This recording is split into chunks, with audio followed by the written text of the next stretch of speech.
හරි.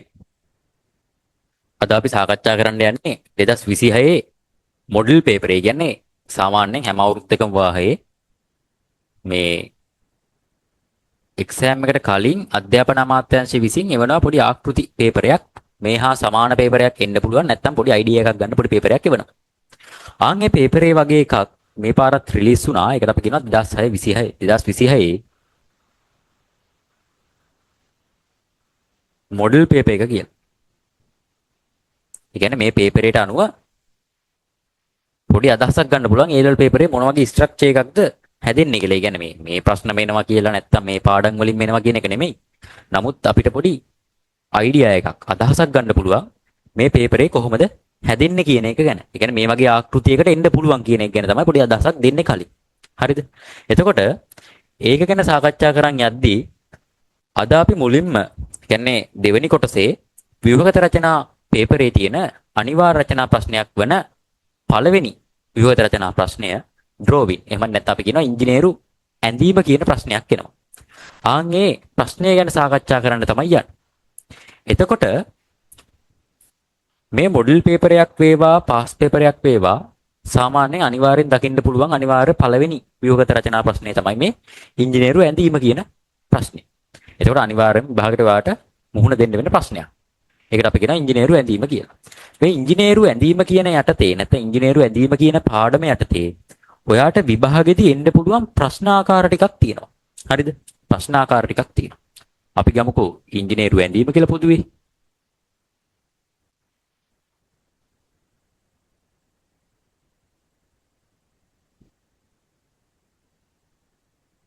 මේ ඉංජිනේරු ඇඳීම ගත්තට පස්සේ ඔයාට පළවෙනියටම හම්බ වෙනවා සිලබස් එකේ ප්‍රක්ෂේපණ. අපි කියනවා ඍජු ප්‍රක්ෂේපණ ආකාර කියලා.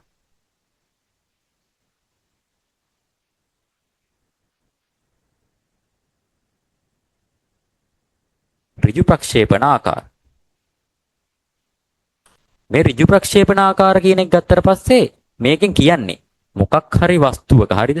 මොකක් හරි වස්තුවක අපි හිතමුකෝ දැන් මේක මෙහෙන් බැලුවොත් මං ඉස්සරහෙන් බැලුවා කියලා හිතන්නකෝ. මේ ඉස්සරහෙන් බැලුවොත් මේක පේන්නේ කොහොමද? පැත්තෙන් බැලුවොත් මට මේක පේන්නේ කොහොමද? උඩින් බැලුවොත් මට මේක පේන්නේ කොහොමද? ඒ කියන්නේ යම්කිසි වස්තුවක් දිහා ඉදිරි පෙනුමක්, පැති පෙනුමක්, සැලැස්මක් පේන හැටි එකම තලයක, එකම කොලයක අපි අඳිනවා. ඒ කියන්නේ 3D රූපයක් දිහා බලාගෙන ඉදිරියෙන් බැලුවොත් පේන්නේ කොහොමද? පැත්තෙන් බැලුවොත් පේන්නේ කොහොමද? සැලැස්මක් බැලුවොත් පේන්නේ කොහොමද? ඒ ටික මේ එකම තලයක નિયમિત පරිමාණ වලින් දක්වලා ඉදිරි පෙනුම, පැති පෙනුම, සැලැස්ම නම් කරලා දක්වන එකට අපි කියනවා ඍජු ප්‍රක්ෂේපණය කියලා. ඒ කියන්නේ ත්‍රිමාණ රූපයක ඉදිරි පෙනුමක්, පැති පෙනුමක්, සැලැස්මක් එකම තලයක නිරූපණය කිරීම ඍජු ප්‍රක්ෂේපණයක් කියලා අපි කියනවා. එතකොට මේ ඍජු ප්‍රක්ෂේපණයේ ආකාර දෙකක් තියෙනවා. එක අපි කියනවා ප්‍රථම කෝණ ආකාරය කියලා. ප්‍රථම කෝණ. අනිත් එක අපි කියනවා තෙවන කෝණ ආකාරය කියලා. තෙවන කෝණ ආකාරය කියන්නේ. ඒ කියන්නේ ප්‍රක්ෂේපණ ආකාර තියෙනවා. ඍජු ප්‍රක්ෂේපණය කියන මාතෘකාව යටතේ ප්‍රථම කෝණ ඍජු ප්‍රක්ෂේපණයයි, තෙවන කෝණ ඍජු ප්‍රක්ෂේපණයයි කියලා. first angle, third angle. පැහැදිලිද? එතකොට ප්‍රක්ෂේපණ ආකාර වලින් ප්‍රශ්නයක් ආවොත් එක්ක ඔයාට 3D රූපයක් දීලා ප්‍රථම කෝණ විදිහට අඳින්න පුළුවන්. නැත්නම් තෙවන කෝණ විදිහට අඳින්න පුළුවන්. සරලව මතක තියාගන්නකෝ. ඔයාට 3D රූපයක් දුන්නොත් මේ 3D රූපය අනිවාර්යයෙන්ම අඳින්න එන්නේ ඍජු ප්‍රක්ෂේපණ ආකාර ක්‍රමයට. එක්ක එන්න පුළුවන් ප්‍රථම කෝණ ආකාරයට, නැත්නම් එන්න පුළුවන් තෙවන කෝණ ආකාරයට. ඔය ආකාර ටිකෙන් තමයි එන්නේ. එතකොට මේ 2026 මොඩල් පේපරේ, හරිද? මේ මොඩල් පේපරේ දීලා තියෙන සමාංශක රූපයක්. ඒ අපි කියනවා 3D රූපයක් අපි පොදුවේ හඳුන්වනවා සමාංශක රූපයක් කියලා. මොකද්ද? සමාංශක රූපයක් කියලා. සමාංශක රූපයක් කියලා කියන්නේ මේ ඇඳලා තියෙන තිරස තියෙනවනේ. මේ තිරසත් එක්ක මේක මෙහෙන් බැලුවත් මෙහෙන් බැලුවත් අංශක 30ක ආනතියකින් තමයි තියෙන්නේ. අංශක 30ක ආනතියකින් තමයි තියෙන්නේ. ඒකයි අපි කියන්නේ මේක 3D රූපේ සමාංශකයි කියලා. හරිද? ඒ කියන්නේ තිරසට පැතිපෙනුමෙන් බැලුවත් අංශක 30ක් ආනතයි. ඉදිරි පෙනුමෙන් බැලුවත් අංශක 30ක් ආනතයි. ඒ කියන්නේ තිරසට අංශක 30ක් ආනත නම් සමාංශකයි කියලා හඳුන්වනවා. මෙහෙම බොක්ස් එකක් අඳින්න පුළුවන්. කිසි ප්‍රශ්නයක් නැහැ. මේ පෙට්ටිය දැන් තියලා තියෙන්නේ කොහමද? තිරසට අංශක 30ක් ආනතම. ඒ කියන්නේ මේ බොක්ස් එක සමාංශකයි. හොයාගන්න පුළුවන් එකම ක්‍රමේ අංශක 30ක්. ඒ කියන්නේ සමානව දෙපැත්තෙන් අංශක 30ක් ඇරලා නම් ඒක සමාංශක රූපයක්. එතකොට මොඩල් පේපරේ දීලා තියෙනවා සමාංශක රූපයක්. මේ සමාංශක රූපය අඳින්නලු කොහමද? තෙවන කෝණ ඍජු ප්‍රක්ෂේපණයට. අන්න 3D රූපයක් එන්න පුළුවන්.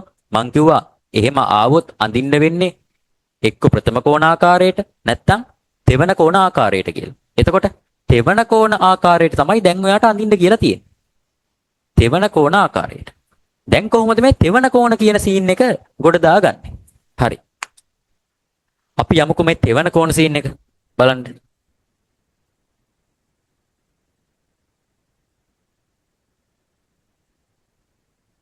ඔයා විභාගයට ගියාට පස්සේ හරිද? ඔයා විභාගයට ගියාට පස්සේ ඔයාට හම්බෙනවා කටුකොලයක්. මේ කටුකොලේ පොඩියට මේ වගේ කොටුවක් ගහගන්න. මේ වගේ කොටුවක් ගහගන්න. මේ කොටුව ගහගත්තට පස්සේ මේක නිකන් පැන්සලෙන් අඩ රූල් තියලා මේවා කරන්න ඕනේ නැහැ. මේක පොඩ්ඩක් කොළුවට ගහගන්න. කොටුවට ගහගත්තට පස්සේ දැන් කොටු හතරක් බෙදිලා තියෙන්නේ නිකන් පැන්සලෙන් ගහගන්න. ගහගත්තට පස්සේ ඔයා බලනවා දැන් මේ පේපරේ දීලා තියෙන දත්ත. පේපරේ දීලා තියෙන දත්ත ටික බලන්න. හරි. 2026 මොඩල් පේපරේ ගත්තට පස්සේ හරිද? 2026 මොඩල් පේපරේ ගත්තට පස්සේ මේකේ දීලා තියෙනවා මේ දීලා තියෙන වාට සමාංශක රූපයක් ලෝන්න දීලා තියෙන දත්ත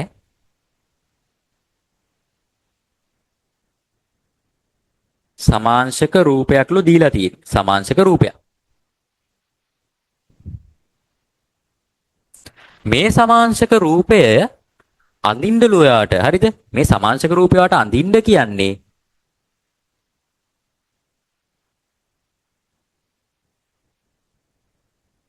තෙවන කෝණ ආකාරයට.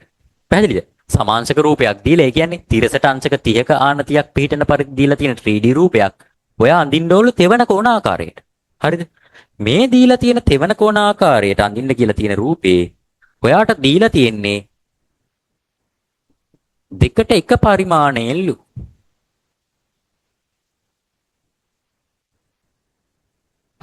එතකොට විභාගෙට එන්න පුළුවන් එකට එක පරිමාණයෙන්. ඒ කියන්නේ 3D රූපේ දීලා තියෙන මිනුම් ඒ විදිහටම අඳින්න ඕනේ.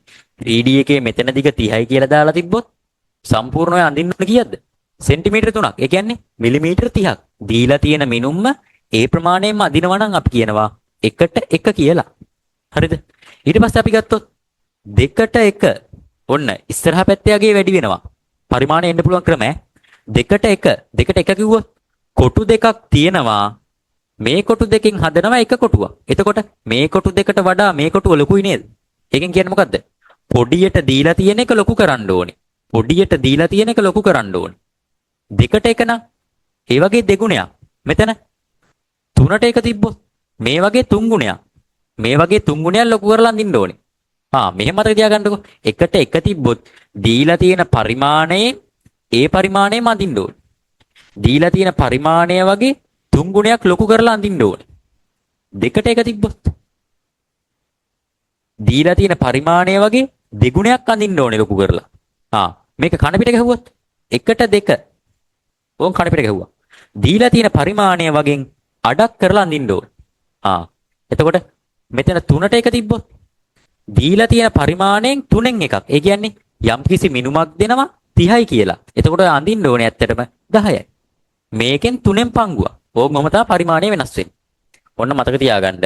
එක්ක ඔයාට ඩ්‍රෝවින් එකේදී දෙන්න පුළුවන් ආකාර තමයි එකට එක පරිමාණය දෙන්න පුළුවන්. එකට එක පරිමාණය දෙන්න පුළුවන්. එහෙමත් නැත්නම් විශාල කර අඳින්න දෙන්න පුළුවන්. ඒ කියන්නේ දෙකට එක පරිමාණය දෙන්න පුළුවන්. එහෙමත් නැත්නම් තව ආකාරයක් දෙන්න පුළුවන් කුඩා කර අඳින්න. එකට 3 ආකාරයෙන්. බලන්නකෝ මේ ඉස්සරහා අගයෙන් තමයි වැඩේ තීරණය වෙන්නේ. මේ පැත්තේ තමයි දීලා තියෙන එක. දී ඇති අගය තමයි පිටිපස්සෙන් නිරූපණය වෙන්නේ මේවා. එතකොට ඔයාලට බලන්න පුළුවන් දී ඇති අගය වගේම ඒ ප්‍රමාණයෙන්ම අදින්න එකට එක අවුලක් නැහැ. ඊට පස්සේ මේක දී ඇති අගයනේ. දී ඇති අගය වගේ දෙකක්. ඒ කියන්නේ දෙගුණයක් කරලා අඳින්න. ඉස්සරහාගෙන් බලන්න. පිටිපස්සේ අගයනේ දීලා තියෙන්නේ. දීලා තියෙන අගය වගේ එකක්. ඒ කියන්නේ තුනෙන් එකක්. ඒ කියන්නේ කුඩා කර අඳින්න ඕනේ මේවා.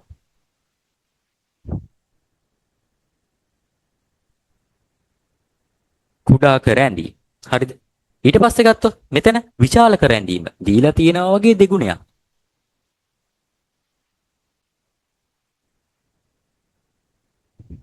ඔන්න විභාගෙට 3D එකක් දුන්නොත් එන්න පුළුවන් කොහමද? 3D එකක් නැත්නම් සමාංශක රූපයක් දීලා එක් ඍජු ප්‍රක්ෂේපණ ආකාරයෙන් තෙවන කෝණ ආකාරයට අඳින්න එන්න පුළුවන්. ප්‍රථම කෝණ ආකාරයට අඳින්න එන්න පුළුවන්. ඊට පස්සේ පරිමාණයක් දුන්නොත් එක්කෝ එම ප්‍රමාණයෙන් අඳින්න එකට එක කියලා දෙන්න පුළුවන්. එහෙමත් නැත්නම් දෙකට එක කියලා දෙන්න පුළුවන්. දෙකට එක කියලා කිව්වොත් පිටිපස්සේ තියෙන අදාළ ගාන අඳින්න ඕන ගාන තමයි ඉස්සරහා තියෙන්නේ. එතකොට පළවෙනි එක වගේ දෙගුණයක් කරලා අඳින්න ඕනේ. විශාල කර ඇඳීමක් එන්න පුළුවන්. තුන්වෙනි එක දීලා තියෙන අගේ 3 ඒකෙන් එකක්. ඒ කියන්නේ දීලා තියෙන අගේ වගේ ඊට වඩා කුඩා කරන්න ඕන කියන එක තමයි. එතකොට දීලා තියෙන අගේ වගේ 3න් එකක් 30 දුන්නොත් 10යි අඳින්නේ. ඒ වගේ හරිද? එක්කෝ දී ඇති අගෙන් අඳිනවා, එක්කෝ විශාල කර අඳිනවා, නැත්තම් කුඩා කර අඳිනවා. ඔන්න පැහැදිලි. ඔන්න සමාංශක රූපයක් ආවොත් එන්න පුළුවන් විස්තර ටික. විභාගෙට පෙරලෙන්න පුළුවන්, කන්වර්ට් වෙන්න පුළුවන් උපරිම ආකාර ටික ඔච්චර. හරි. ඔන්න දීලා තියෙන දත්ත ටික හරි. ඒ කියන්නේ දැන් ඔයාලට පේපරේ දීලා තියෙන්නේ දෙකට එක පරිමාණයෙන්. පිටිපස්සේ අගේ මොකද්ද? දැන් පේපරේ දීලා තියෙන්නේ දෙකට එක පරිමාණයෙන්. මං කිව්වා පිටිපස්සේ තියෙන්නේ දී ඇති අගය. දී ඇති අගය. ඒ කියන්නේ දැන් ඔයාලට රූපේ දීලා තියෙන අගය තමයි 1. එකට දෙක. ඒ කියන්නේ දීලා තියෙන අගය වගේ දෙගුණයක් විශාල කරලා අඳින්න ඕනේ. මෙතන 30ක දුරක් තිබ්බොත් ඔයා 60ක දුරක් අඳින්න ඕනේ. දෙගුණයක් කරන්න ඕනේ. ඒකයි දෙගුණයක් කියලා. අංක 2. දෙක තියෙන්නේ. හරි. ඒ කියන්නේ දීලා තියෙන පරිමාණ වලින් ඒක දෙගුණයක් කරලා තමයි ඔයාට අඳින්න කියලා තියෙන්නේ. හරි. දත්ත ටික හරි සමාංශක රූපයක් දීලා තියෙනවලු. තෙවන කෝණලු දෙකට එක පරිමාණය. ඒ කියන්නේ දෙගුණයක් විශාල කරලා අඳින්න ඕනලු. ඊට පස්සේ තව එකක් දීලා තියෙනවා. මේකේ ඉදිරි පෙනුම දීලා තියෙන පැත්ත අපි බලන්න ඕනේ. හරිද? ඕනම ඩ්‍රෝවින් එකක ඉදිරි පෙනුමක්, පැති පෙනුමක් දීලා තියෙන්න පුළුවන්. දැන් මේකේ ඉදිරි පෙනුම දීලා තියෙන්නේ F පැත්තෙන්ලු. F දෙසින්. F දෙසින් ඉදිරි පෙනුම දීලා තියෙනවලු. හරිද? F දෙසින් ඉදිරි පෙනුම දීලා තියෙනවලු. එතකොට F දෙසින් ඉදිරි පෙනුම දුන්නා නම් අනිවාර්යෙන් අනිත් පැත්තෙන් මොකද්ද? E දෙසින් පැති පෙනුම දෙන්න ඕනේ.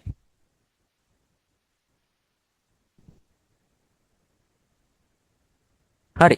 විභාගයේ ඩ්‍රෝයින් එකක් දුන්නොත් හරිද? ඔයා බලන්න ඕනේ මුලින්ම සමාංශකයේ අඳින්න කියන්නේ ප්‍රථම කෝණ විදියට, තෙවන කෝණ විදියට. හරි. ඒක දීලා තියෙනවා.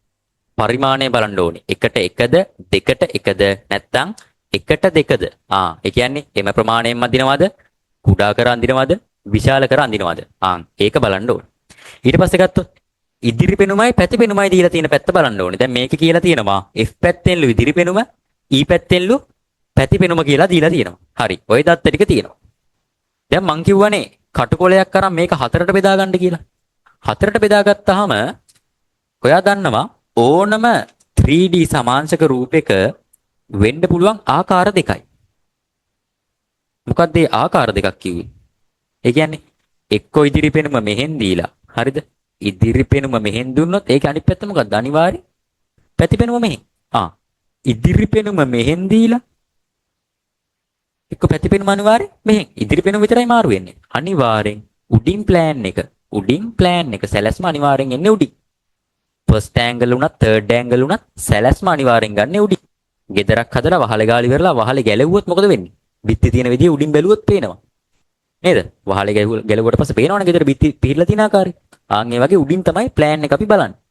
සැලැස්ම වෙනස් වෙන්නේ නැහැ. ඉදිරි පෙනුමයි පැති පෙනුමයි එන පැති වෙනස් වෙන්න පුළුවන් ආකාර දෙකයි. ඉදිරි පෙනුම මෙහෙන් එනවා. එහෙම වුණොත් පැති පෙනුම මෙහෙන්. ඉදිරි පෙනුම මෙහෙන් දුන්නොත් පැති පෙනුම මෙහෙන්.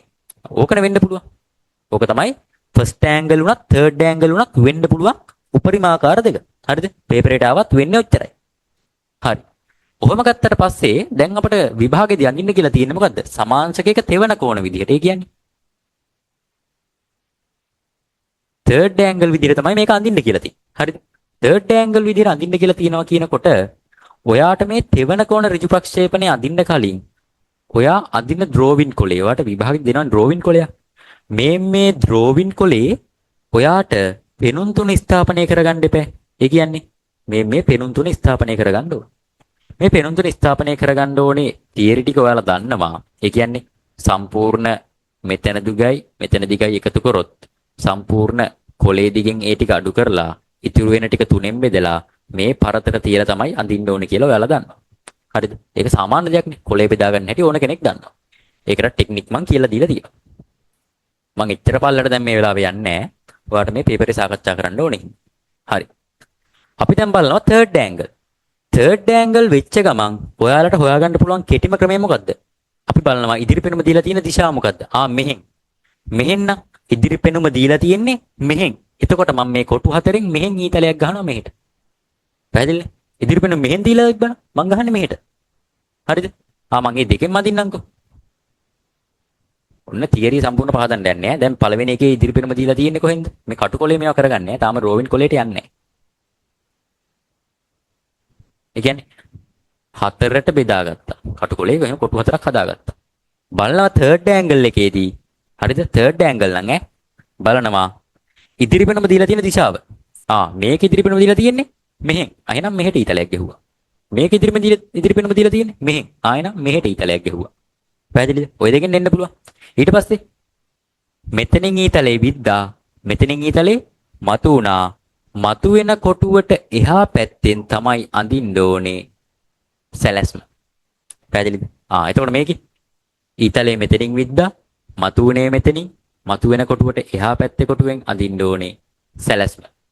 ඔන්න ටෙක්නික් එක. ඊට පස්සේ සැලැස්මට ලම්බකව පහලින් අඳින්න ඕනේ ඉදිරි පෙනුම. ඉදිරි පෙනුමට ලම්බකව පිටින් අදින්න ඕනේ පැති පෙනුම. ලම්බකව කියලා කියන්නේ හරිම ලෙවල් වල පැත්තේ. එතකොට ඊතලේ මෙහෙන් විද්ද මතුවෙච්ච කොටුවට එහා පැත්තෙන් සැලැස්ම ඇඳා සැලැස්මට ලම්බකව පහලින් ඉදිරි පෙනුම ඇඳා ඉදිරි පෙනුමට ලම්බකව එපිටින් පැති පෙනුම ඇඳා. ඔන්න ක්‍රමය මතක තියාගන්න third angle එක. ඉදිරි පෙනුම දීලා තියෙන්නේ කොහෙන්ද කියලා බැලුවා. ඒ පැත්තෙන් ඊතලේ විද්දා මතුවෙන කොටුව තියෙනවා. මතුවෙන කොටුවට එහා පැත්තෙන් සැලැස්ම ඇඳා සැලැස්මට ලම්බකව පහලින් ඉදිරි පෙනුම ඇඳා ඉදිරි පෙනුම ලම්බකව පිටින් පැති පෙනුම ඇඳා. ඔන්න ටෙක්නික් එක. ඔක මතක තියාගන්න. කටපාඩම් කරන් යන්න පුළුවන්. ඊතල විද්දා මතු වුණා මතුවෙන කොටුවට එහා පැත්තෙන් සැලැස්ම ඇඳා සැලැස්මට ලම්බකව පහලින් පැති ඉදිරි පෙනුම ඇඳා ඉදිරි පෙනුම ලම්බකව එහා පැත්තෙන් පැති පෙනුම ඇඳා. ඔන්න කටපාඩම් කරන් යන්න. හරි. ඔක තමයි තියරිය. third angle එකේ තියරිය. දැන් බලන්න ඕන ඔයා මේ ඩ්‍රෝවින් එකේ හරිද? මේ ඩ්‍රෝවින් එකේ ඉදිරි පෙනුම දීලා තියෙන්නේ කොහෙන්ද? ඔන්න මම දැන් මමත් එක්සෑම් එක ලියන ළමෙක් කියලා හිතන්නකෝ. ඔන්න මම කටුවට කටු කොලේ ඇඳගත්ත කොටු හතරක්. කොටු හතරක් ඇඳගත්තා. කොටු හතරක් ඇඳගත්තට පස්සේ ඉදිරි පෙනුම දීලා තියෙනවා කියනවා F දෙසින්. එතකොට මෙහෙන් දීලා තියෙන්නේ මෙහෙම. ඊතලයක් ගහගත්තා. third angle නේ. මතුවෙන කොටුවට එහා පැත්තෙන් සැලැස්මට ලම්බකව පහලින් ඉදිරි පෙනුම ලම්බක පිටින් පැති පෙනුම. ඔන්න පෙනුම් තුන ස්ථාපනය වෙන්න ඕනේ හැටි. ඒ කියන්නේ ඔයා විභාගෙදි ඩ්‍රෝවින් එක අඳින කොලේ මෙතනින් සැලැස්ම ඇඳෙන්න ඕනේ. ඒක ප්ලෑන් කියලා නම් වෙන්න ඕනේ. හරිද? මෙතනින් ඉදිරි පෙනුම ඇඳෙන්න ඕනේ. ඒක ෆ්‍රොන්ට් view කියලා නම් වෙන්න ඕනේ. ඊට පස්සේ මෙතනින් පැති පෙනුම සයිඩ් කියලා නම් වෙන්න ඕනේ. ඔන්න ඕකයි කතාව. හරිද? ඔය කොටු තුන එන්න ඕනේ රටාව තමයි මේ හොයාගත්තේ. සැලැස්ම ඉදිරි පෙනුම පැති පෙනුම. ඔන්න ඔයා ඩ්‍රෝවින් එක අඳින කොලේ මෙන්න මේ සීන් එකට තමයි පෙනුම් තුන ස්ථාපනය වෙන්න ඕනේ කියලා කියන්නේ. මේ පෙනුම් තුන ස්ථාපනය කරනවටත් ලකුණු හම්බ වෙනවා. මේ පෙනුම් තුන නම් කරනවටත් ලකුණු හම්බ වෙනවා. අන්තිමට ඇඳලා මාන දානවටත් ලකුණු හම්බ වෙනවා. හරියට ඉදිරි පෙනුම, ප්ලෑන් එකක්, සැලැස්මක් මේ ඊට පස්සේ පැති පෙනුමක් මේ හැම එකක්ම අඳිනවට ඔයාට ලකුණු හම්බ වෙනවා. හරිද? ඒකනේ. දැන් ඔයා දන්නවා පෙනුම් තුන ස්ථාපනය කරන්න අවුලක් නැහැ. 3D එකක් දෙනවා. 3D එකේ පරිමාණය බලනවා. අදින්න කියන්නේ ප්‍රථම කෝණ, තෙවන කෝණද බලනවා. තෙවන කෝණ නම් ඔයා කරන්න ඕන මොකද්ද? බලනවා ඉදිරි පෙනුම දීලා තියෙන පැත්තෙන් ඊතලයක් ගැහුවා. මතුවෙන පැත්තෙන් සැලැස්ම ඇඳා. සැලැස්ම ලම්බකව පහලින් ඉදිරි පෙනුම ඇඳා. ඉදිරි පෙනුම ලම්බක පිටින් පැති පෙනුම ඇඳා. ඔන්න පෙනුම් තුන ස්ථාපනය කරගන්න දැන් තියරිය ඔයාට පුළුවන්. හරි.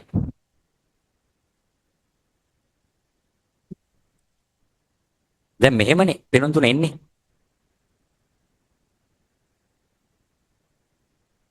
ඔහොම තමයි පෙනුම් තුන වලට එන්නේ දැන්. මෙතන එන්නේ මොකද්ද? සැලැස්ම. මෙතන ඉදිරි පෙනුම. මෙතන පැති පෙනුම. දැන් ඔයා බලන්න ඕන ඩ්‍රෝවින් එකේ ඉදිරි පෙනුම නැත්තම් මෙහෙන් බැලුවාම උපරිම පළල කීයද කියලා. මේ ඩ්‍රෝවින් එක සම්පූර්ණ ෆිට වෙන නැත්තම් සම්පූර්ණම ෆිට වෙන බොක්ස් එකකට දැම්මොත්. හරිද? මේ ගාන්ට ෆිට වෙන්න දාන්නේ මේක උස්සලා මේ බොක්ස් එකට ෆිට වෙන්න දැම්මොත් මේක දාන්න කොච්චර ඉඩක් පළල පැත්තෙන් ඕනද ඉස්සරහට. ආයි කියන්නේ ඉදිරි පෙනුම පෙන්වන දිශාවෙන් උපරිම පළල. කොහොම ගියත් කොහමද මේ? උපරිම 30යි. මේ මෙතන ඉඳන් මෙතෙන්ට ඕනේ පළල කීයද? මේ උපරිම පළල හැමතැනම කොහෙට ගියා? 30යි. ඒ කියන්නේ ඉදිරි පෙනුමේ පළල. ඒතර අපි දා ගන්නවා මේ ඉදිරි පෙනුමේ උස, මේ ඉදිරි පෙනුමේ පළල. ඉදිරි පෙනුමේ පළල 30යි කියලා කියනවා. හරි. ඊට පස්සේ බලනවා ඉදිරි පෙනුමේ උස. මෙහෙන් බැලුවාම මේක ඇඳෙන උස කීයද කියලා බලන්න ඕනේ. කියන්නේ මෙතන ඉඳන් ගත්තොත් මෙතෙන්ට මේ සම්පූර්ණ මේක ඇතුළට දාන්න ඕනේ බොක්ස් එකේ උස කීයද කියලා බලන්න. හරි. අපි උස හොයාගන්න ක්‍රමයක් බලමු. උස හොයාගන්න ක්‍රමයක් තමයි අපි දන්නවා මේ කොටුව ගත්තොත් මෙතන ඉඳන් මෙතෙන්ට කීයද? 10ක් තියෙනවා. ඒ කියන්නේ මේ මෙතන ඉඳන් මෙතෙන්ට 10ක් තියෙනවා. හරි. ඒක අවුලකුත් නැහැ. ඊට පස්සේ මෙතන ඉඳන් මෙතෙන්ට 15ක් තියෙනවා. ඒ කියන්නේ මේ මෙහෙම ආවොත් මෙතන ඉඳන් මෙතෙන්ට කීයද? 15ක් තියෙනවා. ඔන්න 10යි 15යි කීයද? ඔන්න 25යි කියලා හොයාගත්තා. මෙතන ඉඳන් මෙතෙන්ට සාමාන්‍ය 25ක් විතර තියෙනවා කියලා ඔන්න දැන් හොයාගත්තා. නමුත් මෙතන ඉඳන් මෙතෙන්ට තියෙන උස මේ උස අපි කියනවා x උස කියලා. හරිද? මේ උස දීලා නැහැ. ඒ කියන්නේ මේ මෙතන ඉඳන් මෙතනින් උඩට උස දීලා නැහැ. නමුත් කෝණයක් දීලා තියෙනවා. සමහර විට ඔයාට පේපරේ වක්‍රව මේ මිනුම් ඉන්න පුළුවන් උස හොයාගන්න කියලා. මොකද ටයිම් එක මෙයා වෙන්නත් එක්ක. මොකද හැමෝටම මේක ඇඳගන්න බැරි වෙන්නද දෙන්නේ ඇත්තටම නේද? කෙලවෙන්නද දෙන්නේ. හැමෝටම පුළුවන් කළා කැම්පස් එකක් නැහැ නේ. එතකොට මෙතන උස අපි හොයාගන්න ඕනේ. ඒක වක්‍රව දීලා තියෙන්නත් පුළුවන්. දැන් මේකේ වක්‍රව දීලා නැහැ. හරිද? මෙතන 10 දීලා තියෙන මේ ඇල උසනේ. මේ ඇලේට තියෙන දිග මේ 10 දීලා තියෙන්නේ. මෙතන උස දීලා නැහැ. එතකොට මේ උස ගන්න නම් පේපරේ දීලා තියෙනවා සැලකිය යුතුයි කියලා. හරිද? සැලකිය යුතුයි කියලා දීලා තියෙනවා.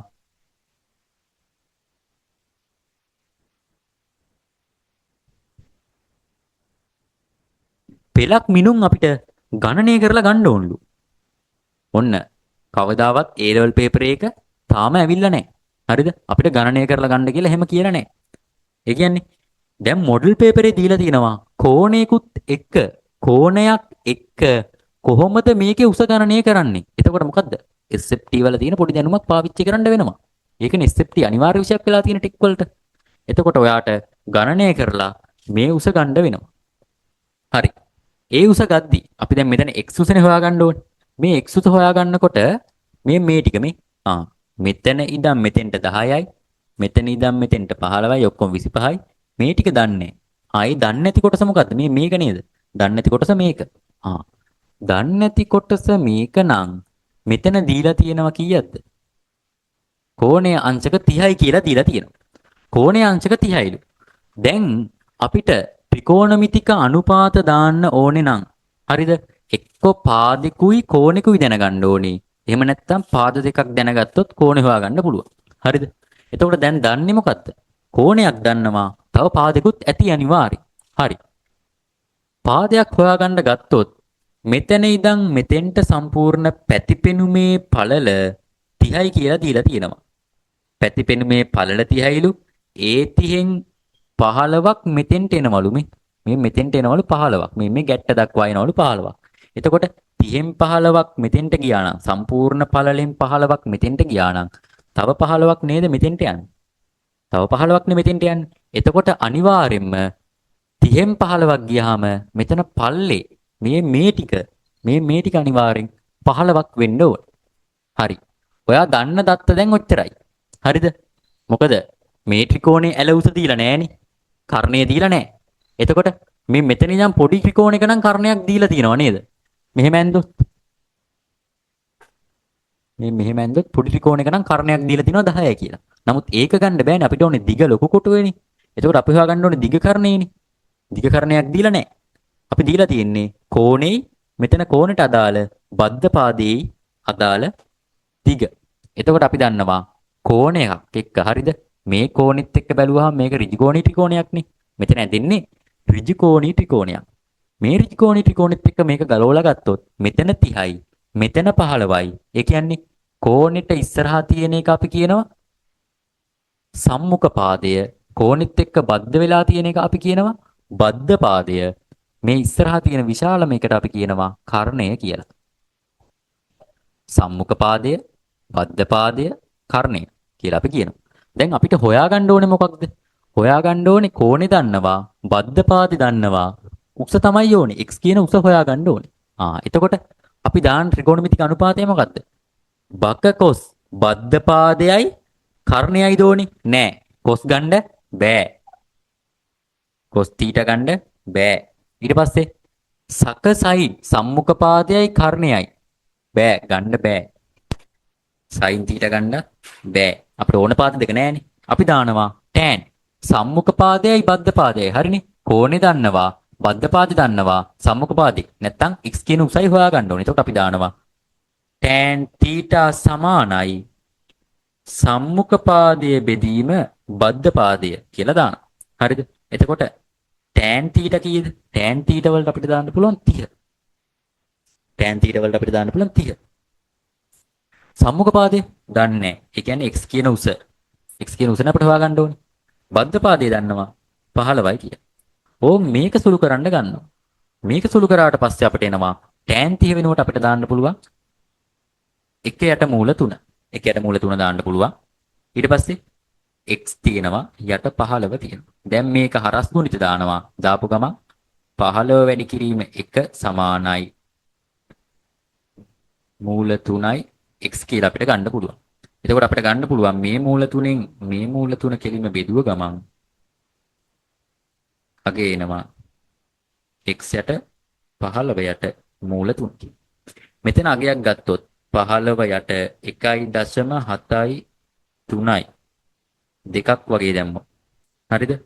x ට අනිවාර්යෙන් එන වගයක් x සමානයි 8.6යි 6ක් වගේ එන්න පුළුවන්. ආසන්න වශයෙන් අපිට x කියාගේ ගන්න පුළුවන් 9යි කිය. ඕන් ඔහම හොයාගන්න ඕනේ. ඒකයි ගණනය කරලා ගන්න කියලා තියෙන්නේ. හරිද? ඔන්න x කිය උස හොයාගත්තා 9යි. ඒ කියන්නේ x කියන්නේ 9යි. ඒ කියන්නේ මෙතන උස කීයද? 9යි. එතකොට සම්පූර්ණ දැන් ඉදිරි පෙනුමේ පළල ගත්ත 30යි. ඉදිරි පෙනුමේ උස ගන්න. ඉදිරියෙන් බැලුවාම මේක පේන උපරිම උස ගන්න 10යි 15යි 9යි එකතු වෙන්න ඕනේ. හරිද? 10යි 15යි 9යි එකතු වෙන්න ඕනේ. 10 ධන 15 ධන 9. මෙතන 25යි 25යි 30යි 34යි. සම්පූර්ණ උස කීයක් තියෙනවද? 34ක් තියෙනවා. ඉදිරි පෙනුමේ පළල 30යි. උස කීයද? 34යි. හරි. ඊට පස්සේ පැතිපෙනුම බලනවා. පැත්තෙන් බලනවා. පැත්තෙන් බැලුවට පස්සේ පැතිපෙනුමේ පළල 30යි. මෙතන ඉඳන් මෙතෙන්ට 30යි කියලා දීලා තියෙනවා. හරි. පැතිපෙනුමේ පළල 30යිලු. පැතිපෙනුමේ පළල 30 මම උඩින් දා ගන්නම්. පැතිපෙනුමේ පළල 30. කොහොමද? පැතිපෙනුමේ පළල 30යි. පැතිපෙනුමේ උස කීයද? පැත්තෙන් බැලුවත් උස ඒත් උපරිම 34යි. 34යි. දැන් බලනවා ඉදිරි පෙනුමේ 30යි පළල, ඉදිරි පෙනුමේ උස 34යි. පැතිපෙනුමේ පළල 30යි, පැතිපෙනුමේ උස 34යි. දැන් බලන්න සැලැස්මෙන් උඩින් බලනවා. උඩින් බැලුව ගමන් සැලැස්මේ පළල උඩින් බැලුවාම මේක පේන පළල 30යි. ඊට පස්සේ සැලැස්මෙන් බැලුවට පස්සේ මේක පේන උසක්ද පේන්නේ උඩින් බැලුවම පේන උසක්ද? නෑ දිගක්. එතකොට මේ දිග නේද? මේක උඩින් බැලුවොත් මේ පළල මේ දිග. මේක පැත්තෙන් බැලුවොත් මේ පළල මේ උස. මේක මේ පැත්තෙන් බැලුවොත් මේ පළල මේ උස. මේක උඩින් බැලුවොත් මේ පළල මේ දිග. එතකොට සැලැස්මේ පළල 30යි. හරි. සැලැස්මේ දිග 30යි. ඔන්න මිනුම් ටික ගත්තා. ඔයා ගත්ත මිනුම් ඕනම ඩ්‍රෝවින් එකක ප්‍රථම කෝණ වේවා තෙවන කෝණ වේවා ගත්ත මිනුම් හරියටම හරිනම් මෙතන එන අගය මෙතන එන අගයට සමාන වෙන්න ඕනේ. කියන්නේ පල්ලට තියෙන පළල එකම වෙන්න ඕනේ. හරිද? ඊට පස්සේ මේ පැත්තට තියෙන උස, ඒ කියන්නේ මෙතන ඉඳන් මෙතෙන්ට තියෙන උස අනිවාර්යෙන් සමාන වෙන්නත් ඕනේ. කියන්නේ මේ උසවල් දෙක සමාන වෙන්නත් ඕනේ. මේ පළලවල් දෙක සමාන වෙන්නත් ඕනේ. අන්තිමට මෙතනේන අගය මෙහෙම කැරකිලා මෙතෙන්ට එන්නත් ඕනේ. හරිනේ? 30 30 34 34 30 30. ඔක මොකයි වෙලා තියෙන්නේ? දැන් වැඩි පැහැදිලිද? හරි.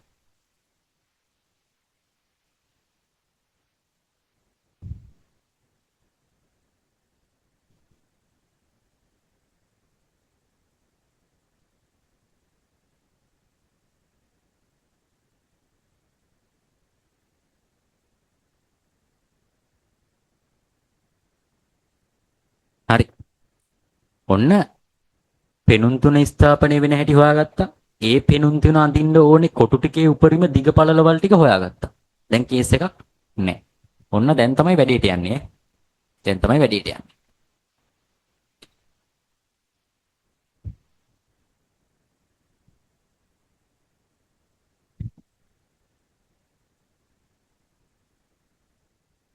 හරි. දැන් මේකෙදි කියලා තියෙනවා දෙකට එක පරිමාණයෙන් පිටිපස්සේ තියෙන දීලා තියෙන අගය දීලා තියෙන එක වගේ දෙගුණයක් දෙකට එක ඒ කියන්නේ එක වගේ දෙගුණයක් ඒ කියන්නේ මේක වගේ දෙගුණයක් දෙකට එක පරිමාණයෙන් කරලා අඳින්න කියනවා. ඒ කියන්නේ මේක අනිවාර්යෙන් මොකක් වෙන්න ඕනද? දෙගුණයක් වෙන්න ඕනේ. ඒ කියන්නේ මේ ආපු මිනුම් ප්‍රමාණය දෙගුණයක් විදිහට තමයි අපි ගන්න ඕනේ. දෙගුණයක් විදිහට තමයි ගන්න ඕනේ. සැලැස්මේ දීලා තියෙන 30යි නම් සැලැස්මේ පළල අනිවාර්යෙන් 60ක් වෙන්න ඕනේ. සැලැස්මුස දීලා තියෙන 30යි නම් අනිවාර්යෙන් සැලැස්මුස 60ක් වෙන්න ඕනේ. ඉදිරි පෙනුමේ පළල 30යි නම් අනිවාර්යෙන් ඒකත් දෙගුණයක් වෙන්න ඕනේ 60යි. ඉදිරි පෙනුමේ උස 34යි නම් මේක 68 වෙන්න ඕනේ. පැතිපෙනුමේ පළල 30යි නම් මේක 60 වෙන්න ඕනේ. පැතිපෙනුමේ උස 34යි නම් මේක 68 වෙන්න ඕනේ. හරි. මේකට මේක සමානයි. මේකට මේක සමානයි. මේකට මේක සමානයි. වන්න. ගත්ත මිනුම් ටික හරි. අවුලක් නැහැ. හරි. දැන් ඔයාලට විභාග අඳින්න දෙනවා ඩ්‍රෝවින් කොලයක්. මේ ඩ්‍රෝවින් කොලේ යට තියෙනවා දත්ත වගුවක් තියෙන්න පුළුවන්. දත්ත වගුවක් තියෙන්න පුළුවන්. දත්ත වගුව ගත්තට පස්සේ ඔයාට මේක අඳින්න කොටු දැලක් හම්බ වෙනවනේ. මේ ඩ්‍රෝවින් එක අඳින්න කොටු දැලක් හම්බ වෙනවා. ඒකේ තියෙන්නේ මිලිමීටරේ වගේ කුඩා කොටු. එතකොට ඔයා මුලින්ම බලන්න ඕනේ කොටු දැලේ තියලා තියෙන සම්පූර්ණ පිටුවෙම නෙමෙයි බලන්නේ කොටු දැල තියෙන එකේ උස බලන්න. කොටු දැල තියලා තියෙන එකේ උස අපි ගමුකෝ 225ක් කියලා. උස සම්පූර්ණ මිලිමීටර වලින් අඩු තියලා මැන ගන්න ඕනේ. කොටු දැලේ පළල මෑ ගන්න ඕනේ සම්පූර්ණ තියලා. 180යි කියලා ගන්නකො. ඔහොම 180යි කියලා ගන්න. හරිද? 225යි 180යි තමයි ඔයාගේ කොටු දැල විහිදලා තියෙන ප්‍රමාණය. දැන් ඔයා බලන්න ඕනේ පෙනුම් තුන ස්ථාපනය වෙන්නේ කොහොමද කියලා. පෙනුම් තුන ස්ථාපනය වෙන්නේ මෙහෙමනේ. මෙතන එකක් ඇඳින්න ඕනේ. මොකද්ද මේ? සැලැස්ම. දැන් හිතන්නේ මේක ඇඳ ගන්න නෑ මම ඔයාලට පැහැදිලි කරන්න මේවා කරන්න. යටට එන්න ඕනේ ඉදිරි පෙනුම මෙතෙන්ට එන්න ඕනේ අනිවාර්යෙන් මොකද්ද? පැති පෙනුම. ඕම් මේ පෙනුම් තුන ඔහොමනේ කොටු දැලේ ස්ථාපනය වෙන්නේ. දැන් මේ පෙනුම් තුන ස්ථාපනය වෙනකොට ඔයාට සැලැස්ම අදින්න මෙතෙන්ට කීයක් ඕනේද? 60ක් ඕනේ. පළලට ඕනේ 60ක්. ඉදිරි පෙනුමෙත් පළල අදින්න ඔයාට ඕනේ 60ක්. ඉදිරි පෙනුමේ උස අදින්න ඔයාට ඕනේ 68ක් මිලිමීටර වල. පැති පෙනුම ගත්තාට පස්සේ පැති පෙනුම අදින්න ඔයාට ඕනේ 60ක්. පැති පෙනුමේ උස අදින්න ඔයාට ඕනේ 68ක්. පැහැදිලිද? ඒක ඔයාලා හොයාගත්ත ක්‍රම. දැන් මේ ඩ්‍රෝවින් කොලේ ගත්තොත් මෙහෙමනේ තියෙන පෙනුම් තුන. ඒ කියන්නේ මෙතන ස්පේස් එකක් තියෙනවා. මේ කොටු දෙක අතරත් ස්පේස් එකක් තියෙනවා. කෙරෝල ඉඳන් උඩටත් ස්පේස් එකක් තියෙනවා මේ. මෙතන ඉඳන් මෙතෙන්ට පරතරයක්. මේ කොටු දෙක අතර පරතරයක්. මෙතන ඉඳන් මෙතෙන්ට පරතරයක් තියෙනවා. ඊට පස්සේ මේ කෙරෝල ඉඳන් මෙතෙන් කොටුවට පරතරයක්. මේ කොටු දෙක අතර පරතරයක්. කෙරෝල ඉඳන් මෙතෙන්ට තියෙන පරතරයක්. ඒ කියන්නේ මේ ටික. කොයි වෙලාවකවත් පෙනුම් යන්නේ අයිනටම. මුල්ලටම යන්නේ නැහැ. ඒ කියන්නේ මැද්දේ තමයි යදින්න ඕනේ. මේ මැද්දේ අදින්න ඕනේ පරතර ටිකක් තියෙනවා. මේ පරතර හොයාගන්නේ හරිද? ඒ කියන්නේ උස අතර තියෙන පරතරය x1 x2 x3 කියලා ගත්තොත් මේ පරතර තුනම සමාන වෙන්න ඕනේ. ඒ කියන්නේ මෙතෙන්ට මේ තියෙන ඉඩමයි මෙතන තියෙන්නේත් මෙතන තියෙන්නේ. x1 සමානයි x2 සමානයි x3. ඕකනේ. ඊට පස්සේ මේ පැත්තට තියෙන පරතර ටික y1 y2 y3 කියලා ගත්තොත් මේ පරතර තුනත් මේ පැත්තට සමාන වෙන්න ඕනේ. ඒ කියන්නේ පරතර කියන ඒවා ඔහේ තියන්න බෑ. කොහොමද එන්න ඕනේ? එන්න ඕනේ අනිවාර්යෙන්ම මේ තුනම සමාන විදිහට එන්න ඕනේ. ඒ කියන්නේ මේ පැත්තට ආපු දිගම මෙහෙට එන්න ඕනේ කියන එක නෙමෙයි. උස පැත්තට තියෙන කොටස් තුනය ගැන සමාන වෙන්න ඕනේ. පැත්තට තියෙන කොටස් තුනය ගැන සමාන වෙන්න ඕනේ. ඒක හොයාගන්නේ සම්පූර්ණ කොටු දැලේ ඔන්න දැන් පළල පැත්තට හොයන හැටි ඈ. සම්පූර්ණ කොටු දැලේ දිග 180යි. ඒකෙන් අඩු කරනවා. ඔයාට ඇඳෙන්න පළල පැත්තට ඇඳෙන්න ඕනේ ඉඩ. කීයද? 60 ධන 60ක් ඕනේ. ඇයි මේ? මෙතනින් 60ක් යනවා මෙතනින් 60ක් යනවා. ඒ ඇඳෙන්න ඕනේ ඉඩනේ. ඒ ඇඳෙන්න ඕනේ ඉඩවල් දෙක අයින් කරාම 180න් ඉතුරු වෙන ඉඩවල් ටික තමයි අපිට හොයාගන්න පුළුවන්. එතකොට සම්පූර්ණ දැලේ පළල 180යි. අඳින්න ඔයාට පළල පැත්තට මෙතන 60කුයි මෙතන 60කුයි 120ක් ඕනේ. ඒ ඉතුරු වෙන ගාන තියෙනවනේ. ඒ කියන්නේ 180න් අඩු කරනවා 120ක්. ඒ ඉතුරු වෙන ගාන කීයද? 60යිනේ. ඒ ඉතුරු වෙන ගාන තුනෙන් බෙදෙනවා. එතකොට ඉතුරු වෙන ගාන තුනෙන් බෙදුවට පස්සේ මෙතෙන්ට 20යි, මෙතෙන්ට 20යි, මෙතෙන්ට 20යි යනව නේද? කිසිම ප්‍රශ්නයක් නැහැ. පළල ගත්තා, අඳින්න ඕනේ ඉඩ ප්‍රමාණය ගත්තා, සම්පූර්ණ පළලෙන් අඳින්න ඕනේ ඉඩ ප්‍රමාණය අඩු කරා, අඩු කරලා වෙලා ඉතුරු වෙන ගාන තුනෙන් බෙදලා සමානව තැන් තුනට දැන්. උස පැත්ත ගත්තොත් උස පැත්තේ සම්පූර්ණ තියෙනවා 225. මේකෙන් ඇඳෙන්න ඕනේ වාට උස කීයද? පළවෙනි සැලැස්ම අඳින්න 60ක උසක් ඕනේ. ඉදිරි පෙනුම අඳින්න 68ක උසක් ඕනේ. ඒ කියන්නේ 128ක උසක් ඕනේ. 60 ධන 68 ඒකයි ගත්තේ. එතකොට ඉතුරු වෙන ගාන තියෙනවනේ. මේ ඉතුරු වෙන ගාන ගත්තට පස්සේ මෙතන 128යි. එතකොට මෙතන ඉතුරු වෙන ගාන අපි අරන් ඉවරලා 15න් 8ක් ගියාම කීයද? එතකොට ගන්න පුළුවන් අපිට 225 128න් අඩු කරනවා. එතකොට මෙතන ඉතුරු වෙනවා 1ක් 15යි කියලා කියන්නේ. එතකොට 15න් 8ක් ගියාම 714යි 7ක් ඉතුරු වෙනවා. මෙතන තියෙන්නේ එතකොට 11යි 9යි මෙතන බිඳුවයි 97ක් තියෙනවා. මේ 97 බෙදෙන්න ඕනේ 3ක්. 97 බෙදෙන්න ඕනේ 3කින්. 97 3ෙන් බෙදුනහම සාමාන්‍යයෙන් 7ට 3 ඒවා සාමාන්‍යයෙන් තියෙන්නේ 2ක් වගේ. 32ක් 32.3ක් වගේ ඉන්න ඕන ගාන. ඒ කියන්නේ සම්පූර්ණ දීලා තියෙන උස ඇඳෙන්න ඕනේ ප්‍රමාණය එකතු කරලා ඒ සම්පූර්ණ උසෙන් අඩු කරලා එන ගාන කීයද? 97යි. ඒ ඉතුරු වුණ ගාන තුනෙන් බෙදුවාම මෙතන ඉඳන් මෙතෙන්ට තියෙන්න ඕනේ උස x1 එනවා. මෙතෙන්ට ඉඳන් මේ ටික x2 x3 එනවා. ඔන්න සමානව බෙදාගන්නෙත් ඔහොමයි. මං හිතනවා පැහැදිලි ඇති කියලා. කොලෙත් බෙදාගත්තට පස්සේ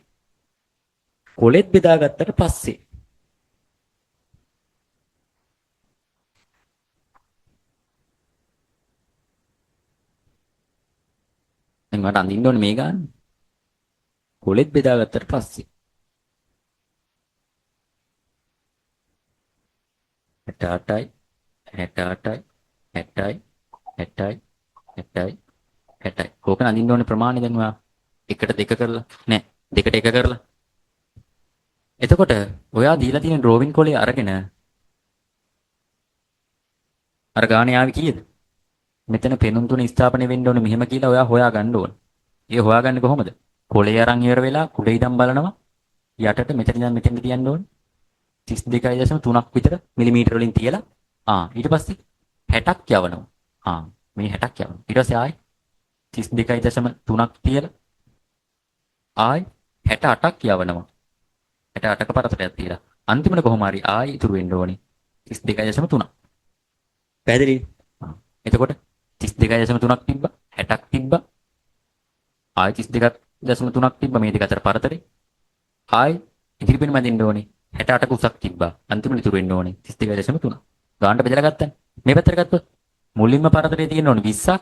ඊට පස්සේ පැතිපෙනුම අඳින්නේ 60ක පරතරයක් තියෙන්න ඕනේ. ආයි මේ කොටු දෙක අතර 20ක් තියෙන්න ඕනේ. ආයි මෙතන මේ ඉදිරි පෙනුමේ පළල ඇඳින්න ආයි 60ක් තියෙන්න ඕනේ. අන්තිමට කොහොම හරි මේ පැත්තෙන් ආයි 20ක් ඉතුරු වෙන්න ඕනේ. කොලේ බෙදා ගන්න. කොලේ බෙදා ගන්න. ඊට බර ගාලා කොලේ බෙදා ගන්න.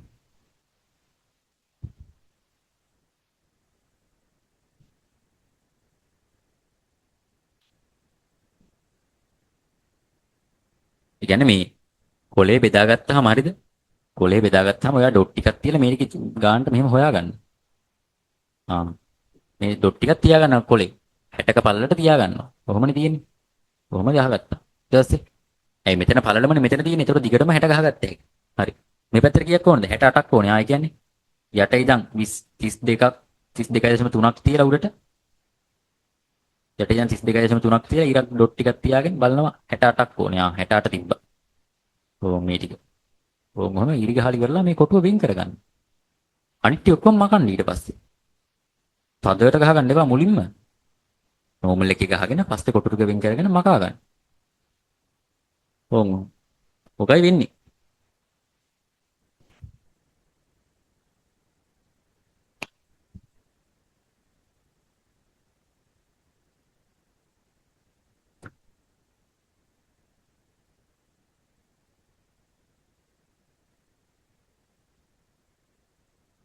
හරි.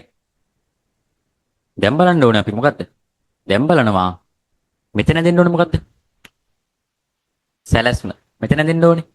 ඉදිරි පෙනුම. මෙතන දෙන්න ඕනේ. පැති පෙනුම. දැන් මම මේක අඳින්නේ මට බෝඩ් එකේ ඉඩත් එක්ක බැලුවහම මම දැන් අඳින්නේ මේ සම්පූර්ණ කොලයක් විදිහට නෙමෙයි. සැලැස්ම පේන හැටි මම අඳිනවා බෝඩ් එකේ. එතකොට ඒක ඔයාලා අඳින්න ඕනේ මේ කොටුවේ. ඒක අඳින්න ඕනේ මේ කොටුවේ. මිලිමීටර වලින්. හරිද? ඊට පස්සේ ඉදිරි පෙනුම වේන හැටි මම වෙනම අඳිනවා. ඒ අඳලා පස්සේ ඒක බලන්නත් ඕනවා. ඒ කියන්නේ මම අඳින විදිහට ඔයා මෙතන ඒක අඳින්න ඕනේ. අදාළ පරිමාණය මිලිමීටර වලින්. පැතිපෙනුම පේන හැටි මම අඳිනවා. ඒ අඳින හැටි ඔයා අඳින්න ඕනේ ඒක මෙතන. මං සැලැස්මෙන් දහම මේක ඔයා මෙතන ඇඳ ගන්න ඕනේ. ඉදිරි පෙනුම පේන හැටි මෙතන ඇඳ ගන්න ඕනේ. පැතිපෙනුම පේන හැටි මෙතන ඇඳ ගන්න ඕනේ. මතක ඇතුව හිතන්න සාමාන්‍ය ඩ්‍රෝවින් එකක් පැතිපෙනුමෙන් බලනවා වගේ නෙමෙයි මේ ඩ්‍රෝවින් එකේ පැතිපෙනුම. හරිද? ඒක මං කියලා තියන්නම්. දැම්ම පහදන්නේ නැහැ. හරි. අපි මුලින්ම බලමු. හරිද? මේක මුලින්ම බලමු. පැතිපෙනුම අඳින්නේ කොහොමද කියලා. හරි. පැතිපෙනුමෙන් පටන් ගමුකෝ. පැතිපෙනුම. ඒ කියන්නේ මේ මෙතන ඇදෙන්න ඕනේ පෙනුම තමයි මම දැන් මේ අඳින්න හදන්නේ.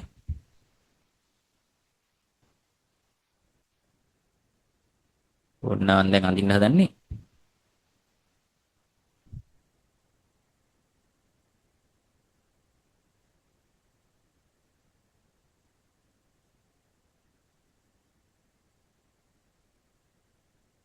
පැතිපෙනුම. ඔන්න බලමු දැන් පැතිපෙනුම කොහොමද කරගෙන්නේ කියලා. ඔයා ඉදිරි පෙනුමක් බැලුවොත් මෙහින්. එතකොට ඉදිරි පෙනුම බලනවා කියන්නේ මෙහින්. පැතිපෙනුම බලනවා කියන්නේ මෙහින්. කොහොමනේ? ඔයාට ඉදිරි පෙනුම පැතිපෙනුම සැලැස්ම පේන හැටියට පැටලෙනවා නම් හරිද?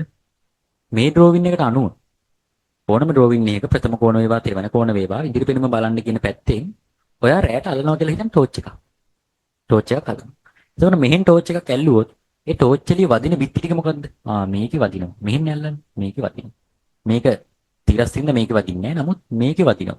ඊට පස්සේ මේ බිත්තිය වදිනවා. මේකේ වදිනවා. ඒ කියන්නේ අනිවාර්යෙන් ඔයාට ටෝච් එළිය වදින්නේ මේකේ වදිනවා. මේක තිරස්සින්ද මේකේ වදින්නේ නැහැ. මේකේ වදිනවා. මේකේ වදිනවා. මේකේ වදිනවා. ඕකන වෙන්නේ. හරිද? ආන්ගේ ටෝච් එළිය වදින ඒවා විතරයි එතකොට මෙහෙන් බැලුවාම පේන්න ඕනේ පෙනුමේ නැත්තම් ඉදිරි පෙනුමේ අඳින්න ඕනේ. පැතිපෙනුම ගත්තොත් මම දැන් මේ ටික මකනවා. පැතිපෙනුම බලන්න කිව්වොත් පැතිපෙනුම පැත්තෙන් අල්ලනවා ටෝච් එක. එතකොට ටෝච් එළිය වදින්නේ මේකේ වදිනවා. මේකේ වදිනවා. මේ ත්‍රිකෝණේ මේ මෙතන වදිනවා. ඒ කියන්නේ මෙතන වදිනවා, මෙතන වදිනවා, මෙතන වදිනවා. අනිත් ටික ඔක්කොම ටෝච් එළියත් එක්ක සමාන්තරින්ද වදින්නේ. හරිනේ. ටෝච් එළියක් ගහනවා කියලා මතක තියාගන්න. හරි. දැන් මම පටන් ගන්න මොකද්ද? පැතිපෙනුමින්. පැතිපෙනුමින් මං කිව්ව ටෝච් එකක් ඇල්ලුවොත් වදින්නේ කොහෙද? මේකේ වදිනවා, මේකේ වදිනවා, මේකේ වදිනවා. ඒ කියන්නේ ඔයාලට සරලව හිතෙන්න පුළුවන්.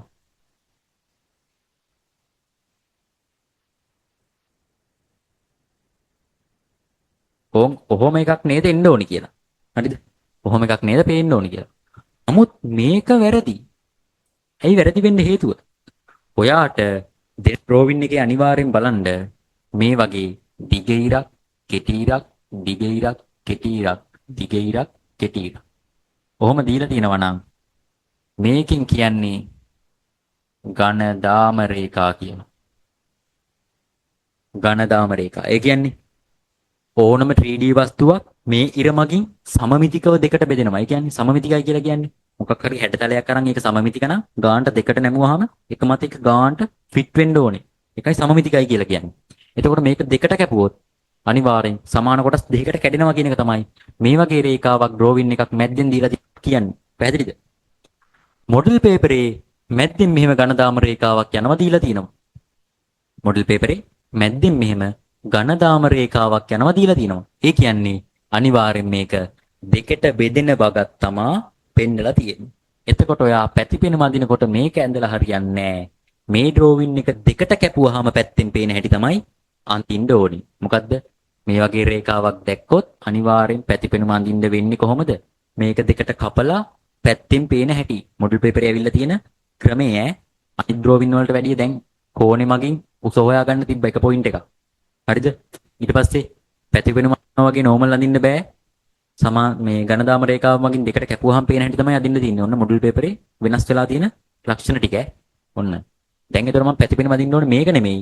මේ ඩ්‍රෝවින් එක දෙකට කැපුවාම ඊට පස්සේ පේන එක තමයි අදින්න ඕනේ. පැහැදිලිද? ඊට පස්සේ පේන එක තමයි අදින්න ඕනේ.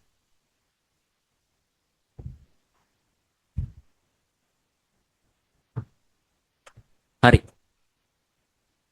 මේක දෙකට කැපුවොත් මේක දෙකට කැපුවොත් හරිද? මෙතනින් කැපුවොත් මට මේ කොටස පේනවා. හරි. මෙහෙම අඳිමුකෝ.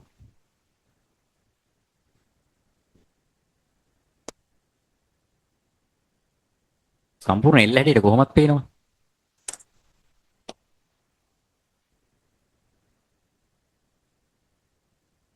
සම්පූර්ණ එල්ල හැටියට කොහොමද පේනවා? මෙතන උස මේ පැත්ත උස තියෙන්න ඕන කීයක්ද?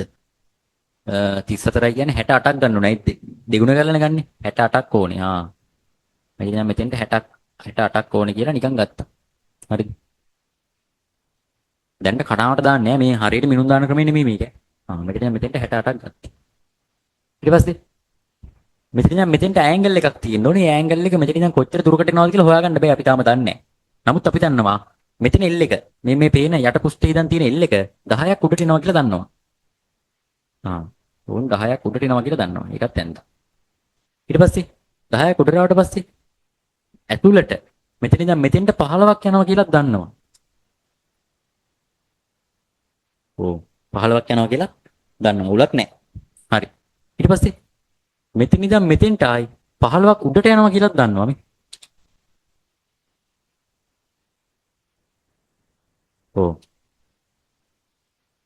මෙතන ඉඳන් මෙතෙන්ට සම්පූර්ණ 30යි. 30න් 10ක් උඩට ගියා. 30න් 15ක් ආයි ඇතුළට ගියා. මෙතන ඉඳන් උඩට 15ක් ගියා. ඕන්න දීලා තියෙනවා. එතකොට මේ 15නේ මෙතෙන්ට එන්නේ නේද? එතකොට මේ මුල්ලේ ඉඳන් මේ මුල්ලට නිකම්ම ඇලවෙන්න ඕන. ඔන්න ඩ්‍රෝවින් එක අඳින්න ඕන ක්‍රමය. නමුත් මේක අපිට පේන්නේ දැන් මේ පැත්තෙන් පේන හැටි. හරිද? පැත්තෙන් පේන හැටි. එතකොට මේ කැලලත් ඇඳින්න බෑනේ. මේ කැලල කොහොමද ඇඳින්නේ? මෙතන ඉඳන් 10ක් දුසින්. ඒ කියන්නේ මේ මුල්ලේ ඉඳන් 10ක් උසට යනවලු. ඒ කියන්නේ මේ හැටි කිරි දන්නවද? 10ක් උසට යනවා. මෙතන ඉඳන් මෙතෙන්ටත් 10ක් පළලට එනවා මේ. ඉස්සරහ පැත්තටත් 10යි. මේ උස 10 මේ උස 10යි. මේ උස 10යි. හරි. ඊට පස්සේ මේක කැපුණාම අඳින්න ඕනේ. ඒ කියන්නේ මේ මෙතන තියෙන කාණුවක්. මේ සම්පූර්ණ ප්ලේට් එක මෙහෙම ඇවිල්ලා මෙහෙම යන්නේ මේ කාණුවක් නේ තියෙන්නේ. එතකොට මේ කාණුව පේන්න ඕනේ නේද? ඒ කියන්නේ මෙතන අනිවාර්යෙන් ඔයාලට ධාරයක් පේන්න පුළුවන්.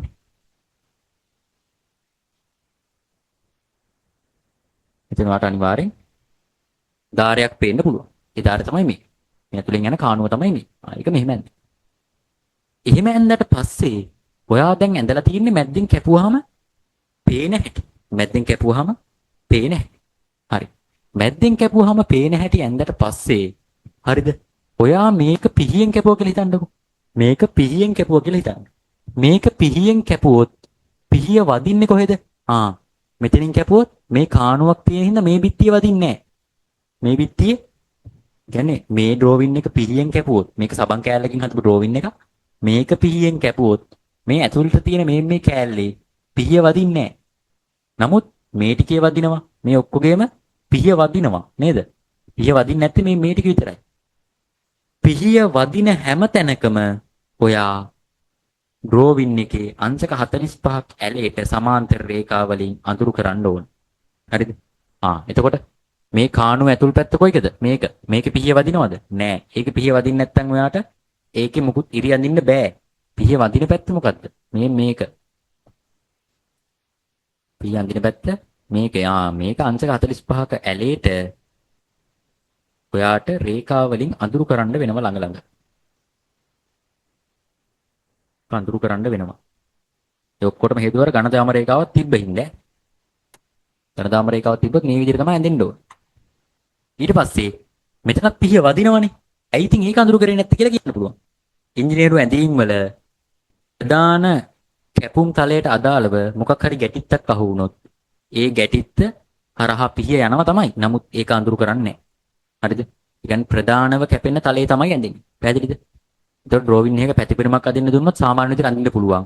මේ වගේ ඝනදාම රේඛාවක් මැද්දෙන් ගිහින් තිබ්බොත් එතනින් පිහියෙන් කැපුවාම පේන හැටි තමයි ඔයා අඳින්න ඕනේ. ඒ ඇඳාම පිහිය වදින හැම තැනකම අංශක 45ක් ඇලේට සමාන්තර රේඛා වලින් අඳින්න ඕනේ. නමුත් ප්‍රධාන තලයට අමතරව මොකක් හරි ගැටිත්තක් තිබ්බොත් ඒ ගැටිච්ච තැන්වල ඔයාට මේ පිහිය වදිනවා කියලා අඳුරු කරන්න බෑ. ඔන්න. ඔයා ඇන්දේ මොකද්ද? මේ ඇන්දේ සම්පූර්ණම පැතිපෙනුම. නමුත් අපි ඇද්දේ මොකද්ද? ක්‍රොස් සෙක්ෂන් එකක් නේද? ක්‍රොස් සෙක්ෂන් එකක් අපිට දාන්න පුළුවන් මෙහෙම.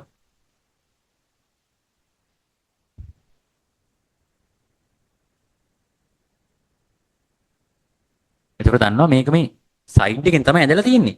නමුත් ඔයාලට මොකද්ද කියලා තියෙන්නේ? මේ XX රේඛාව හරහා තමයි මේ කැපීම කරලා තියෙන්නේ. පැහැදිලිද? එතකොට මේක හරහා කැපිලා තියෙනවා. ඒ කැපුණාට පස්සේ පේන හැටි තමයි මේ ඇදලා තියෙන්නේ. ඔන්න පෙනුම නම් කරන හැටි තමයි මේක. මේ පෙනුම නම් කරන එක අනිවාර්යෙන් මිලිමීටර් 5ක් විතර උසට හරි ලස්සනට කැපිටල් අකුරු වලින් නම් වෙන්න ඕනේ මේක. හරිද? ඒ කියන්නේ මෙහෙම නම් වෙන්න ඕනේ.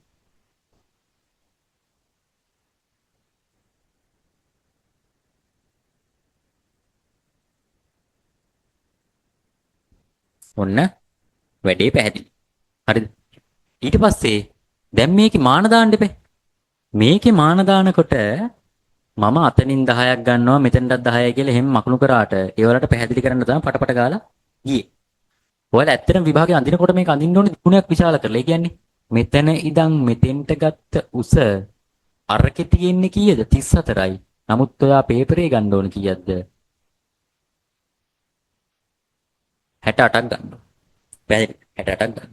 ඊට පස්සේ මෙතන ඉඳන් මෙතෙන්ට තියෙන උස පේපරේ දීලා තියෙන්නේ 10යි. ඒ කියන්නේ ඔයා 20ක් ගන්න ඕ. පැහැදිලිද?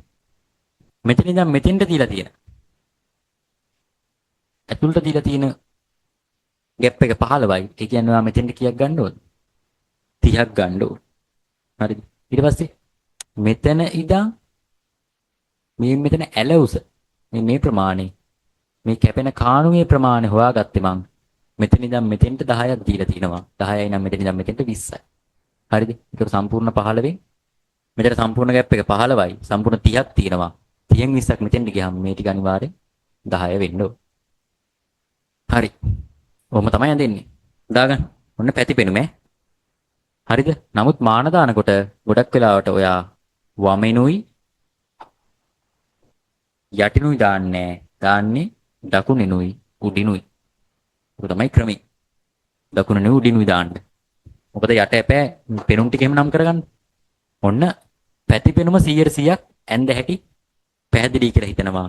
ඔයා අඳින්නේ මේ වගේ කොටුවකනේ. ඔයා අඳින්නේ මේ වගේ කොටුවකනේ. ඊට පස්සේ ඔයා මේක ඇඳගත්තට පස්සේ මේ ටික ඔක්කොම මකන්න. ඊට පෙනුම විතරක් ඉතුරු වෙනවා.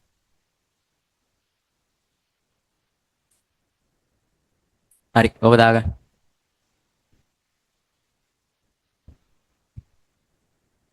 හරි. අපි යන් දැන් ඉදිරි පෙනුම පැත්ත. දැන් පැතිපෙනුම හරි. දැන් ඉලකට අදින්න තියෙන ඉදිරි පෙනුම.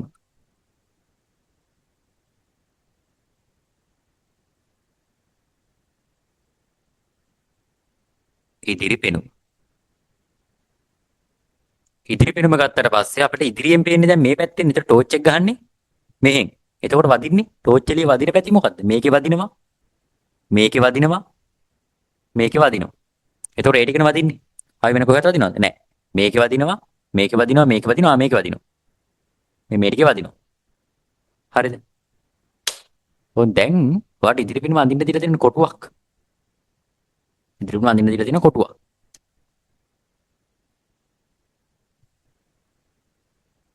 ඒතකොට කෙලින්ම මේ කොටුව ගත්තොත් මේ විදිහට තියෙන්නේ. මේ ඉදිරි පිනම කියන තැන කොටුවේ තමයි ඔයා මේක අඳින්න ඕනේ. මම දැන් අඳින එක ඔයා ඉදිරි පිනම කියන කොටුවේ තමයි අඳින්න ඕනේ.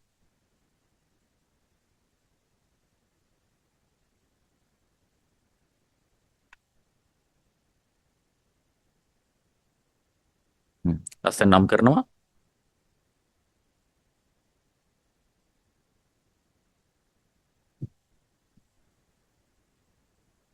ෆොන්ට් කියලා. ලස්සන නම් වෙන්න ඕනේ. ඊට පස්සේ මේ කෑල්ල පළවෙනියට එළිය වදින්නේ මේ කෑල්ල. ඒ කියන්නේ මෙහෙන් බැලුවොත් පේන්නේ මේක. 10ක් කුසින්. 10ක් කුසින් නම් ඔයා අඳින්න ඕනේ 20ක් කුසින්. ඇයි දෙගුණයක් කරලානේ. ඕක ඇඳා. ඔයා අඳින්න ඕනේ 20ක් කුසින් ඈ. හරි. ඒක ඇඳා. ඊට පස්සේ මේ තලේ පේන්නේ නැහැ. නමුත් මේක පේනවා. මේක පේන්නේ කොහොමද? මේ ත්‍රිකෝණාකාර කණ්ඩිය වගේ එක පේන්නේ. මධ්‍ය රේඛාව ඇඳාම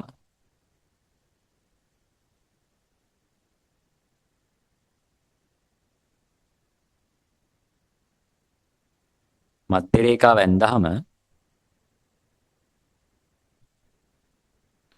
මධ්‍ය රේඛාවේ ඉඳන් හරියටම දෙපැත්තට පහ පහ සම්පූර්ණ ඝනකම කීයද?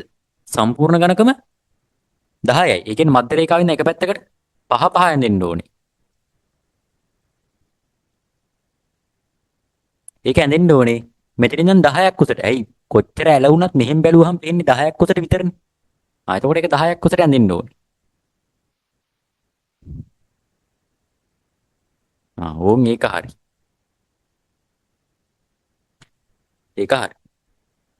ඔන්න යට කෑල්ල 10ක් උසට ඒ කියන්නේ 20ක් උසට අඳින්න ඕනේ අපි. මෙතන පළල මධ්‍ය රේඛාව ඉඳන් එක පැත්තකට 5යි. ඒ කියන්නේ ඔයා අඳින රෝවින් එක පැත්තකට 10යි 10යි ගන්න ඕනේ. හරිද? මේ මධ්‍ය රේඛාව වෙන්නේ මේ පැත්තේ සම්පූර්ණ දිග 30යි. 15ක් මැද්දෙන් ඈ. මධ්‍ය රේඛාව වෙනවා. ඒක ඉඳන් 10යි 10යි. මේකෙන් ගත්තොත් 5 5 අඳින්න ඕනේ 10යි 10යි. මෙතන උස මේකේ 10යි. මේක නම් 20ක් ඇඳෙන්න ඕනේ ඔයා අඳින එකේ. හරිද? ඕන්ගේ 20 ඇඳෙන්න ඕනේ. හරි. ඊට පස්සේ පොඩි ગેප් එකක් තියලා ආයි මේක ඇල්ලෙන් දෙන්න ඕන.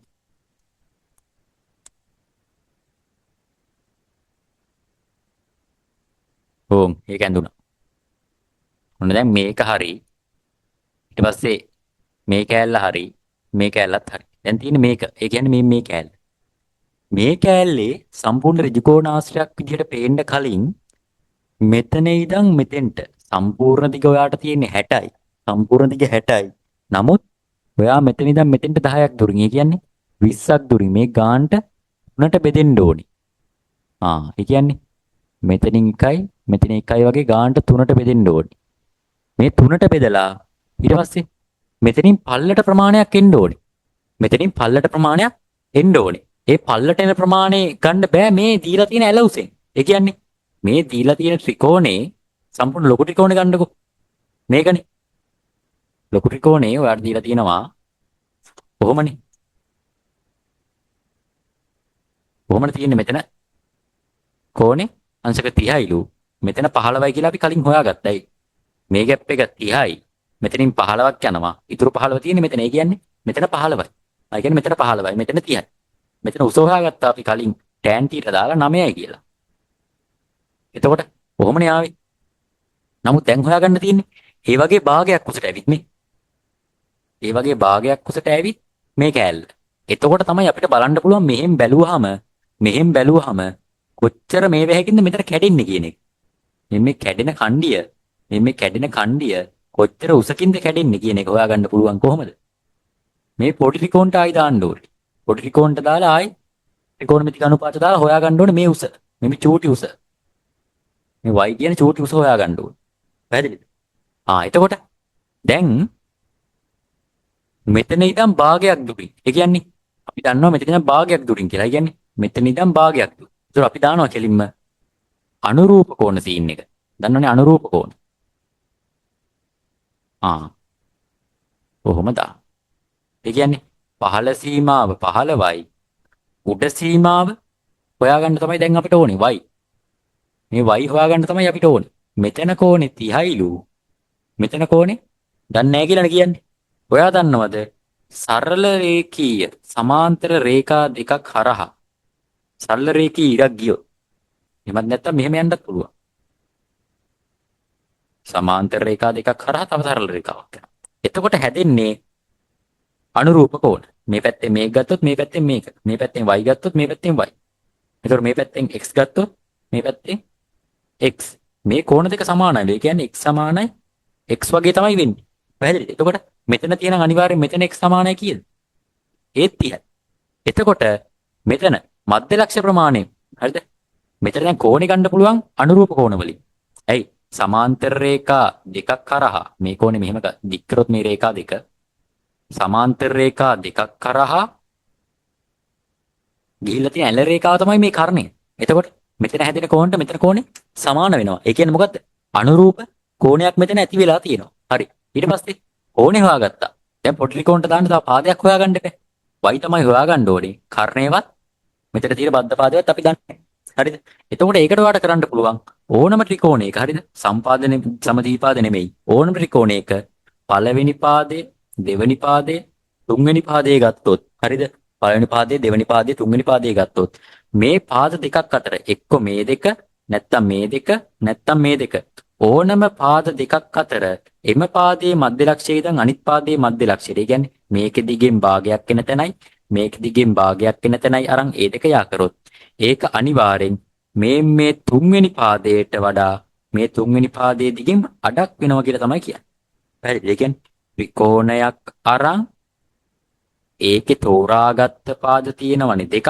ත්‍රිකෝණයක පාද 3යි තෝරාගත්ත පාද දෙකක් අරන් මේ පාදයේ මධ්‍ය ලක්ෂ්‍ය මෙතන මේ පාදයේ මධ්‍ය ලක්ෂ්‍ය මෙතන කියලා ගත්තොත් ඒ මධ්‍ය ලක්ෂ්‍ය දෙක යා කරොත් ඉතුරු වෙන තුන්වෙනි පාදයේ දිග තියෙනවනේ.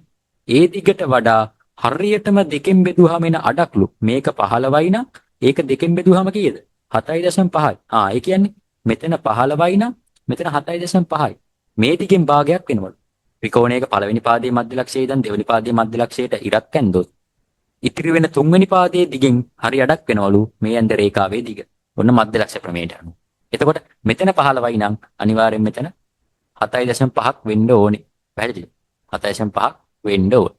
එහෙමත් නැත්නම් මෙතන කර්ණය දීලා තිනවා කෙලින්ම 10යි කියලා. කර්ණය දීලා තිනවා කෙලින්ම 10යි කියලා. හරි. ඒකත් ඔළුවේ තියාගෙන දැන් අපි අදින්න ඕනේ. එතකොට මෙතන ගාන දැන් හොයාගන්න බෑනේ. ගාන දැන් හොයාගන්න ඕනේ.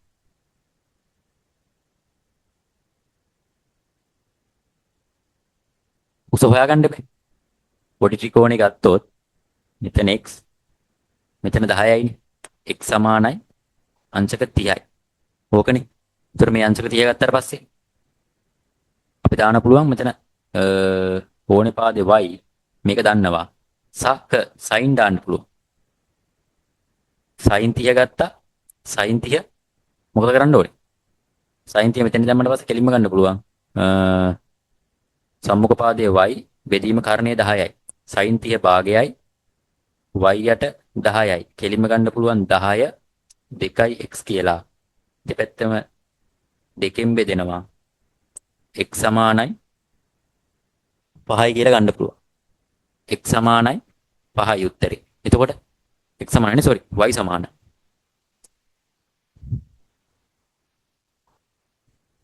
y සමානයි 5යි. කියන්නේ මේ චෝටි උස කීයද? මේක සම්පූර්ණ දිග 9යිලු. මේක 5යිලු. එතකොට ටික කීයද? 4ක් වෙලා තියෙන්නේ. එතකොට මෙතන උඩ ඉඳන් 10ක් කෝණේ 30යි. මේ අතර ගත්තා. මේ ත්‍රිකෝණේ ගත්තේ ඈම.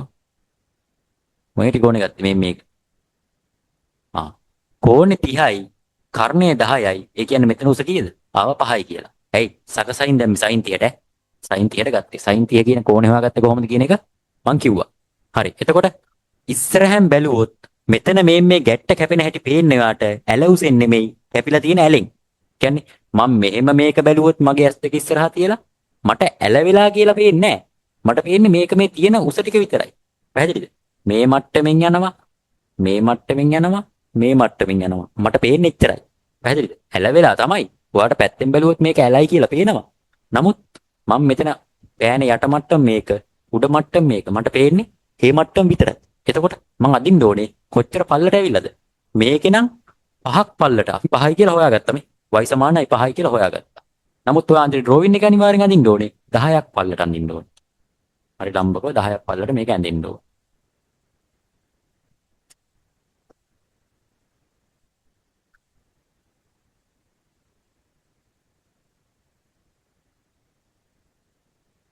ඕන් හරිය. ඔන්න මේ කෑලි දෙක කැපෙන කෑල්ල ඊට පස්සේ මේක මේක මේක ඔන්න ෆ්‍රොන්ට් view එකත් 100% හරි ඈ. ඔකත් දාගන්න. ඔකත් උතන දාගන්න. ඒ කියන්නේ මේ දෙකට එක පරිමාණයෙන් දාගන්න ඕනේ ඈ. දෙකට එක පරිමාණය. ඒ කියන්නේ මේකේ දීලා තියෙන පේනවා වගේ පෙනුමට වඩා දෙගුණයක් වෙන්න ඕනේ. ඒ කියන්නේ මේකේ 30ක් ආවොත් මේකේ 60ක්. මේකේ 10ක් ආවොත් මේකේ 20ක්. මේකේ පළල 10ක් ආවොත් මේකේ 20ක්. කොහොම දෙගුණයක් වෙන්න ඕනේ.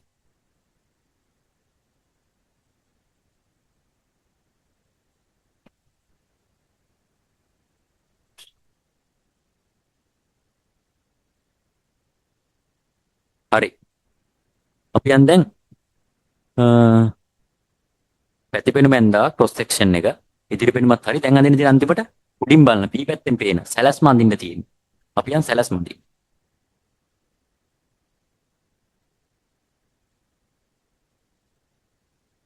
සැලැස්ම.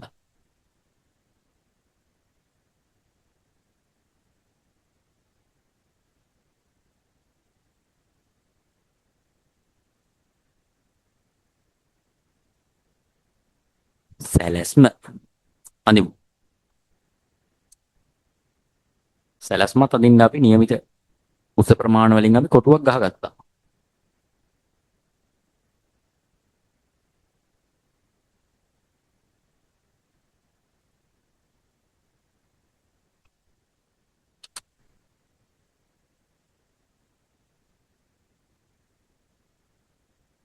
ඕමනේ අපි අඳින්න ගත්ත කොටුවේ සැලැස්ම ගත්තොත් උඩින් බැලුවොත් පේන පල්ල 30යි.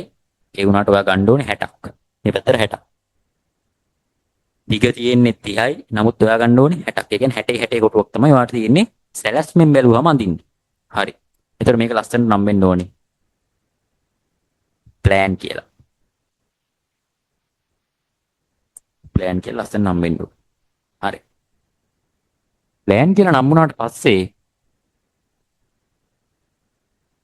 ප්ලෑන් කියලා නම් වුණාට පස්සේ ඔයා බලනවා දැන් ප්ලෑන් එක පේන්නේ කොහොමද? දැන් මේ ඔක්කොම මකනවා. දැන් ටෝච් එක ගෙහුවේ කලින් ඉස්සරහෙන්. දැන් ගහන්නේ උඩින්.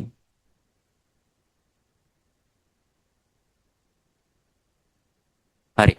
මෙහෙන් ටෝච් එක ගැහුවොත් එළිය වදින්නේ. මේකේ වදිනවා. මේ පිටිය වදිනවද නැහැ. මේකේ වදිනවා. මේකේ වදිනවා. ඔය කෑලි හතරේ තුනේ විතරයි වදින්නේ. මේකේ වදිනවා, මේකේ වදිනවා, මේකේ වදිනවා. එළිය වදින්න ওই ටික විතරයි. උඩින් ටෝච් එක ගැහුවා. එතකොට මම මුලින්ම මේ කෑල්ල අඳිනවා. මේ කොටුව. මේ කොටුව අඳින්න පුළුවන් ඔයාලට උඩින් බැලුවාම මේ මුල්ලේ ඉඳන් මේ මුල්ල නම් මේ මුල්ල. ඒ කියන්නේ මේ රේඛාව තමයි මේ රේඛාව. මෙතන උඩින් බැලුවාම පල්ලට එන ප්‍රමාණය අපිට වැඩක් නැහැ නේ. උඩින් පේන්නේ නැහැ කොච්චර පල්ලට යනවද කියලා. නමුත් අපිට පේනවා නේද මේ පළල. මේ පළල කීයක් පේනවද ඔයාලට? මේ පළල 15ක් පේනවා. ඒ මෙතන 30යි. මෙතනින් 15ක් යනවා. ඊටු 15 මෙතන. එතන මේ ગેප් එක කීයද? 15යි. එතකොට ඒකේ 15යි. මේකේ නම් 30යි. ඔයා මුලින්ම මේක මකුණු කරගන්න ඕනේ. මේක ලකුණු කරගත්තා.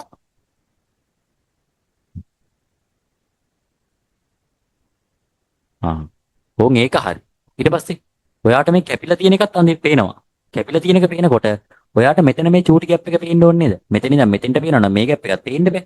ඒ ગેප් එකේ ඉන්නේ මේක කැපෙන්නේ. එතකොට මේක ලස්සනට තුනට බෙදිලා එනවා. ඇයි මේ ગેප් එක තුනට බෙදෙනවනේ 60න්. 30න් 10 10 10 තුනක් බෙදෙනවා. 60න් නම් මේ පැත්තේ 60න් නම් 60න් 20 20 20 කියලා තුනක් බෙදෙනවා. ඒ කියන්නේ එතකොට මෙතන 20යි මෙතන 20යි මෙතන 20යි. ඒක ලස්සනට බෙදාගත්තා. කොච්චර පල්ලට ඇවිල්ලාද මේක නැමෙන්නේ කියන එක අපි හොයාගත්තේ මෙතනින්. කියන්නේ කොච්චර පළලකින්ද මේක පිහිටන්නේ කියන එක. මේ කාණුව. මේ උඩින් බැලුවාම ඔයාලට පේන ગેප් එක එන්න ඕනේ 7.5. මේ අපි හොයාගත්තනේ. උඩින් බැලුවාම මේ ත්‍රිකෝණේ ගලවලා උඩින් බැලුවාම මෙහෙට ඇවිල්ලා තියෙන එක. ඒ කියන්නේ මෙහෙම තියෙන ත්‍රිකෝණේ කොච්චර මෙතන ඉඳන් ඉස්සරහට ඇවිල්ලාද කියන එක හොයාගන්න. මෙහෙම තියෙන ත්‍රිකෝණේ කොච්චර මෙතන ඉඳන් මෙතෙන්ට ඇවිල්ලාද කියන එක හොයාගන්නේ. අපි දැම්මා. අනුපූරක කෝණ කියලා දාලා මධ්‍ය ලක්ෂ ප්‍රමේය දාලා මෙතෙන් ගත්තා. ඒතකොට මෙතන 7.5ක් ආවා. 7.5ක් කියලා ආවේ මේ ඩ්‍රෝවින් එකට අනුවනේ. ඒතකොට ඔයා ගන්න ඕනේ මෙතන ඉඳන් කීයද? 15ක් පල්ලට ගන්න ඕනේ. 15ක් පල්ලට. 7.5 2ක් 15ක් ගත්තා. ඊට පස්සේ දැන් මේ කොටස හරි කැපෙන කොටසත් හරි. ඒතකොට මේක මැකෙනවා. මේ කොටස මැකෙනවා. ඊට පස්සේ මේකේ නැවතත් ඝනදාම රේඛාව යන තැනින් නැවතත් ඝනදාම රේඛාව යන තැනින් උඩයි ධම්ම බැලුවොත් මෙතන ඉඳන් පොඩි ગેප් එකක් තියෙනවා තමයි. ඒ ગેප් එක අපිට උඩින් බැලුවහම පේන්නේ නැහැ නේ. මෙහෙන් බැලුවොත් නෙවෙයි. මෙතන ඉඳන් පොඩි බැරියර් එකක් යනවා. ඒ කියන්නේ මේ බැම්මක් යනවා. මේ බැම්ම මෙතන ඉඳන් කොච්චර දුරකින්ද පිහිටන්නේ? එතකොට 5ක් දුරින් මේ මෙතන ඉඳන් මෙතෙන්ට සම්පූර්ණ 15යි. මේ ගැට්ටේ ඉඳන් පල්ලේ ගැට්ටේ ඉඳන්. ඒ කියන්නේ දැන් උඩින් බැලුවොත් පල්ලෙම ගැට්ට වෙන්නේ මේක. පල්ලෙම ගැට්ට වෙන්නේ මේක. එතකොට මෙතන ඉඳන් 15යි. ඒ කියන්නේ උඩට 15ක් තියෙනවා. ඒ ગેප් එක පේන්නේ මෙහෙම. ඒ ગેප් එක තමයි මේ තියෙන සම්පූර්ණ මේ පේන එක තමයි මේ 15. ඒ කොටස් දෙකකට නෙවෙන්නේ. සම්පූර්ණ කොටුව ඩ්‍රෝවින් එක පේන. උඩින් බැලුවාම එක කොටුවක් පේනවා මේක. මේක. අනිත් එක මේක. මේක. ඊට පස්සේ මෙතන මේ බැම්ම මේ මුල්ලේ ඉඳන්. ඒ කියන්නේ මේ මුල්ලේ ඉඳන් කොච්චර ඉස්සරහට ඇවිල්ලාද? 10ක් ඉස්සරහට ඇවිල්ලා. ඒ කියන්නේ මෙතන ගානට 10ක් ඉස්සරහට නැගලා මේක ඇඳෙන්න ඕනේ.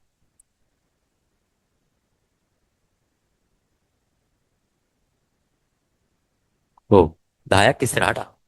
10ක් ඉස්සරහට ආවට පස්සේ මෙතනින් කොච්චර පළලක් එන්න ඕනද? මේකේ නම් 10යි. එතකොට 10 කියන්නේ එක පැත්තකට පහ පහ කෑලි දෙකක් මධ්‍ය රේඛාව ඉඳන්.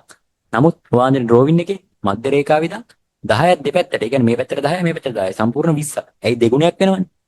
ඕන් හරි. ඊට පස්සේ අරක හරි ඒක හරි ඔන්න මේ කොටස හරි. මේ කොටසත් හරි. මේ කොටස හරි. ඔන්න කොටස් තුන හරියි. ඔක තමයි ප්ලෑන් එක බැලුවාම පේන හැටි. හරි. දැන් සැලැස්මත් හරි. ප්ලෑන් එක හරිනේ. දැන් ඔයා බලන්න ඕනේ මෙතනින් කොහොමද මාන දාන්නේ කියලා. දැන් මාන දානකොට ඉදිරි පෙනුම පැති පෙනුම සැලැස්ම කියන එකේ හැම මානයක්ම දාන්නේ නැහැ. හරිද? ඔයා දාන්නේ අවම මාන ගාන. ඒ අවම මාන ගාන දාන්නේ කොහොමද කියලා ගත්තොත් එහෙම මෙහෙන් සම්පූර්ණ උස දානවට වඩා ඔයාට ලේසියි නේද මේ දෙක ඛණ්ඩණය කරලා දැම්මොත්. මේ දෙක ඛණ්ඩණය කරලා දැම්මොත්. ඒ කියන්නේ සම්පූර්ණ දිගනේ මේ තියෙන්නේ. සෝරි උස නෙමේ දිග. මෙතන මේ දිග ගත්තොත් මේ දිගනේ. මේ දිග කෙලින්ම 30යි කියලා දානවට වඩා මෙතනින් 15යි මෙතනින් 15යි කියලා දැම්මොත් මෙතන කැඩෙන ප්‍රමාණෙත් හොයාගන්න පුළුවන් මේ ඩ්‍රෝවින් එක බලන කෙනාට. මෙතන ગેප් එක හොයාගන්නත් පුළුවන්. සහ ඒ දෙක එකතු කරාම සම්පූර්ණ පල්ල හොයාගන්නත් පුළුවන්. ආන් ඒ වගේ ටෙක්නික් පාවිච්චි කළා අවම මාන ගානකින්. දැන් මේකේ උස දැම්මනම් වෙන එක උස දාන්නේ නැහැ. උස ගන්න පුළුවන් ක්‍රම තියෙනවා. හරිද? ඊට පස්සේ වෙන එක පළල එක දිගට දැම්මනම් අනිත් එකේ පළල එක දිගට දාන්න ඕනේ නැහැ. ආන් ඒ වගේ. හරිද? එහෙම දාන්නේ සාමාන්‍යයෙන් මේ අදින ગેප් එකේ ඉඳලා මේ අදින රේඛාවේ ඉඳලා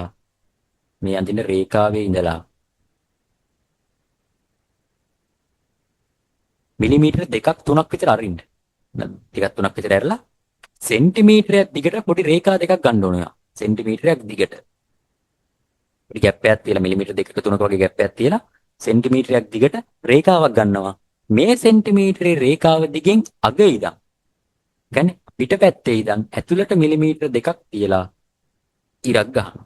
ඉර ගහලා ඊහිසවල් දෙකක් දාලා තමයි ඔයා මානේ දකුණු කරන්නේ. පැහැදිලි. ඔන්න මානේ දා. මෙතන දැන් සම්පූර්ණ උස කීයද? ඒ කියන්නේ සැලැස් මේ පළල 30යි. ඒ කියන්නේ සම්පූර්ණ මෙතන 60යි. හරිද? ඔහොම මම දාගෙන යනවා. ඊට මට මෙතන ඛණ්ඩණය කරලා දාන්න පුළුවන් ලේසි නේද? ඒකට මට මේ වෙනවා සම්පූර්ණ මේවා ටිකම ගන්න පුළුවන්. ඒකට මම මෙතන ඉඳන් මෙතෙන්ට දැම්මා. මෙතන ඉඳන් මෙතෙන්ට දැම්මා. මෙතන ඉඳන් උඩට තියෙනවා මේ ગેප් එක. සැලැස්මෙන් බැලුවොත් 15ක් තියෙනවා. ඒ කියන්නේ මෙතන 30ක් තියෙනවා. ඊටු 30 මෙතන තියෙනවා. අස්සන්න මේක දෙකට බෙදලා එන්න ඕනේ ඈ. ප්ලෑන් එක දෙකට බෙදලා එන්න ඕනේ. ඊට පස්සේ ඒ ගන්නේ ධාරෙත් එක්ක මිලිමීටර දෙකක් හිස් තිබ්බා. සෙන්ටිමීටරේ රේඛා දෙකක් ගැහුවා. සෙන්ටිමීටර එක ගහපු රේඛා දෙකේ පිටපැත්තේ දැන් ඇතුළට මිලිමීටර දෙකක් කරලා රේඛාවක් ඇඳලා ඊසවල් දෙකක් දාලා අදාළගේ දාන්න. ඩ්‍රෝවින් එකේ මිනුම් දානකොට යටිනුයි වමනුයි දාන්න එපා. යටිනුයි වමනුයි දාන්න එපා. උඩිනුයි දකුණිනුයි දාන්න. මොකද යට පෙනුම් නම් කරන්න ඉඩ ඕනේ. පැහැදිලිද? එහෙම දාන්න. ඔය මාන දානකොට වෘත්තවල මාන දාන හැටි එහෙම වෙනම සීන් ටිකක් තියෙනව නේද? මම මේ දැන් මේ පේපර් එකේ සාකච්ඡා කරන් යන්නේ. ඊට පස්සේ මම දාන පළල මිලිමීටර දෙකක් යවුවා. එප් එක තියන්න බෑ. සෙන්ටිමීටර ඒ සෙන්ටිමීටරේ ඉරි දෙකක් ගැහුවා. මම මෙතනක් දාන්නම්කෝ. ඊට පස්සේ පිට ඉඳන් මිලිමීටර දෙකක් ඇතුළට වෙන්න ඉරි දෙකක් ගහගෙන ඊහිසවල් දැම්මා. මේකට උඩින් දානවා මානේ. මෙතන 20යි. මෙතන 20යි. මෙතන 20යි. දැන් මේ කැඩෙන දුර ප්‍රමාණයක් ඩ්‍රෝවින් එක බලන කෙනාට පහසුවෙන් හඳුර ගන්නත් පුළුවන්. සැලැස්මේ සම්පූර්ණ පළල මේ තුන එකතු කරලා බලා ගන්නත් පුළුවන්. ආයි වෙන කොහෙවත් ඩ්‍රෝවින් එකේ පළල දාන්න ඕනද? නෑ. මෙතනින්ම දාලා තියෙනවා. වත් ටයිම් එක ඉතුරුයි සහ අවශ්‍ය වැඩ ටික ඔක්කොම වෙලා තියෙනවා. ඕක තමයි ඩ්‍රෝවින් එක ඇඳෙන විදිය දාගන්න.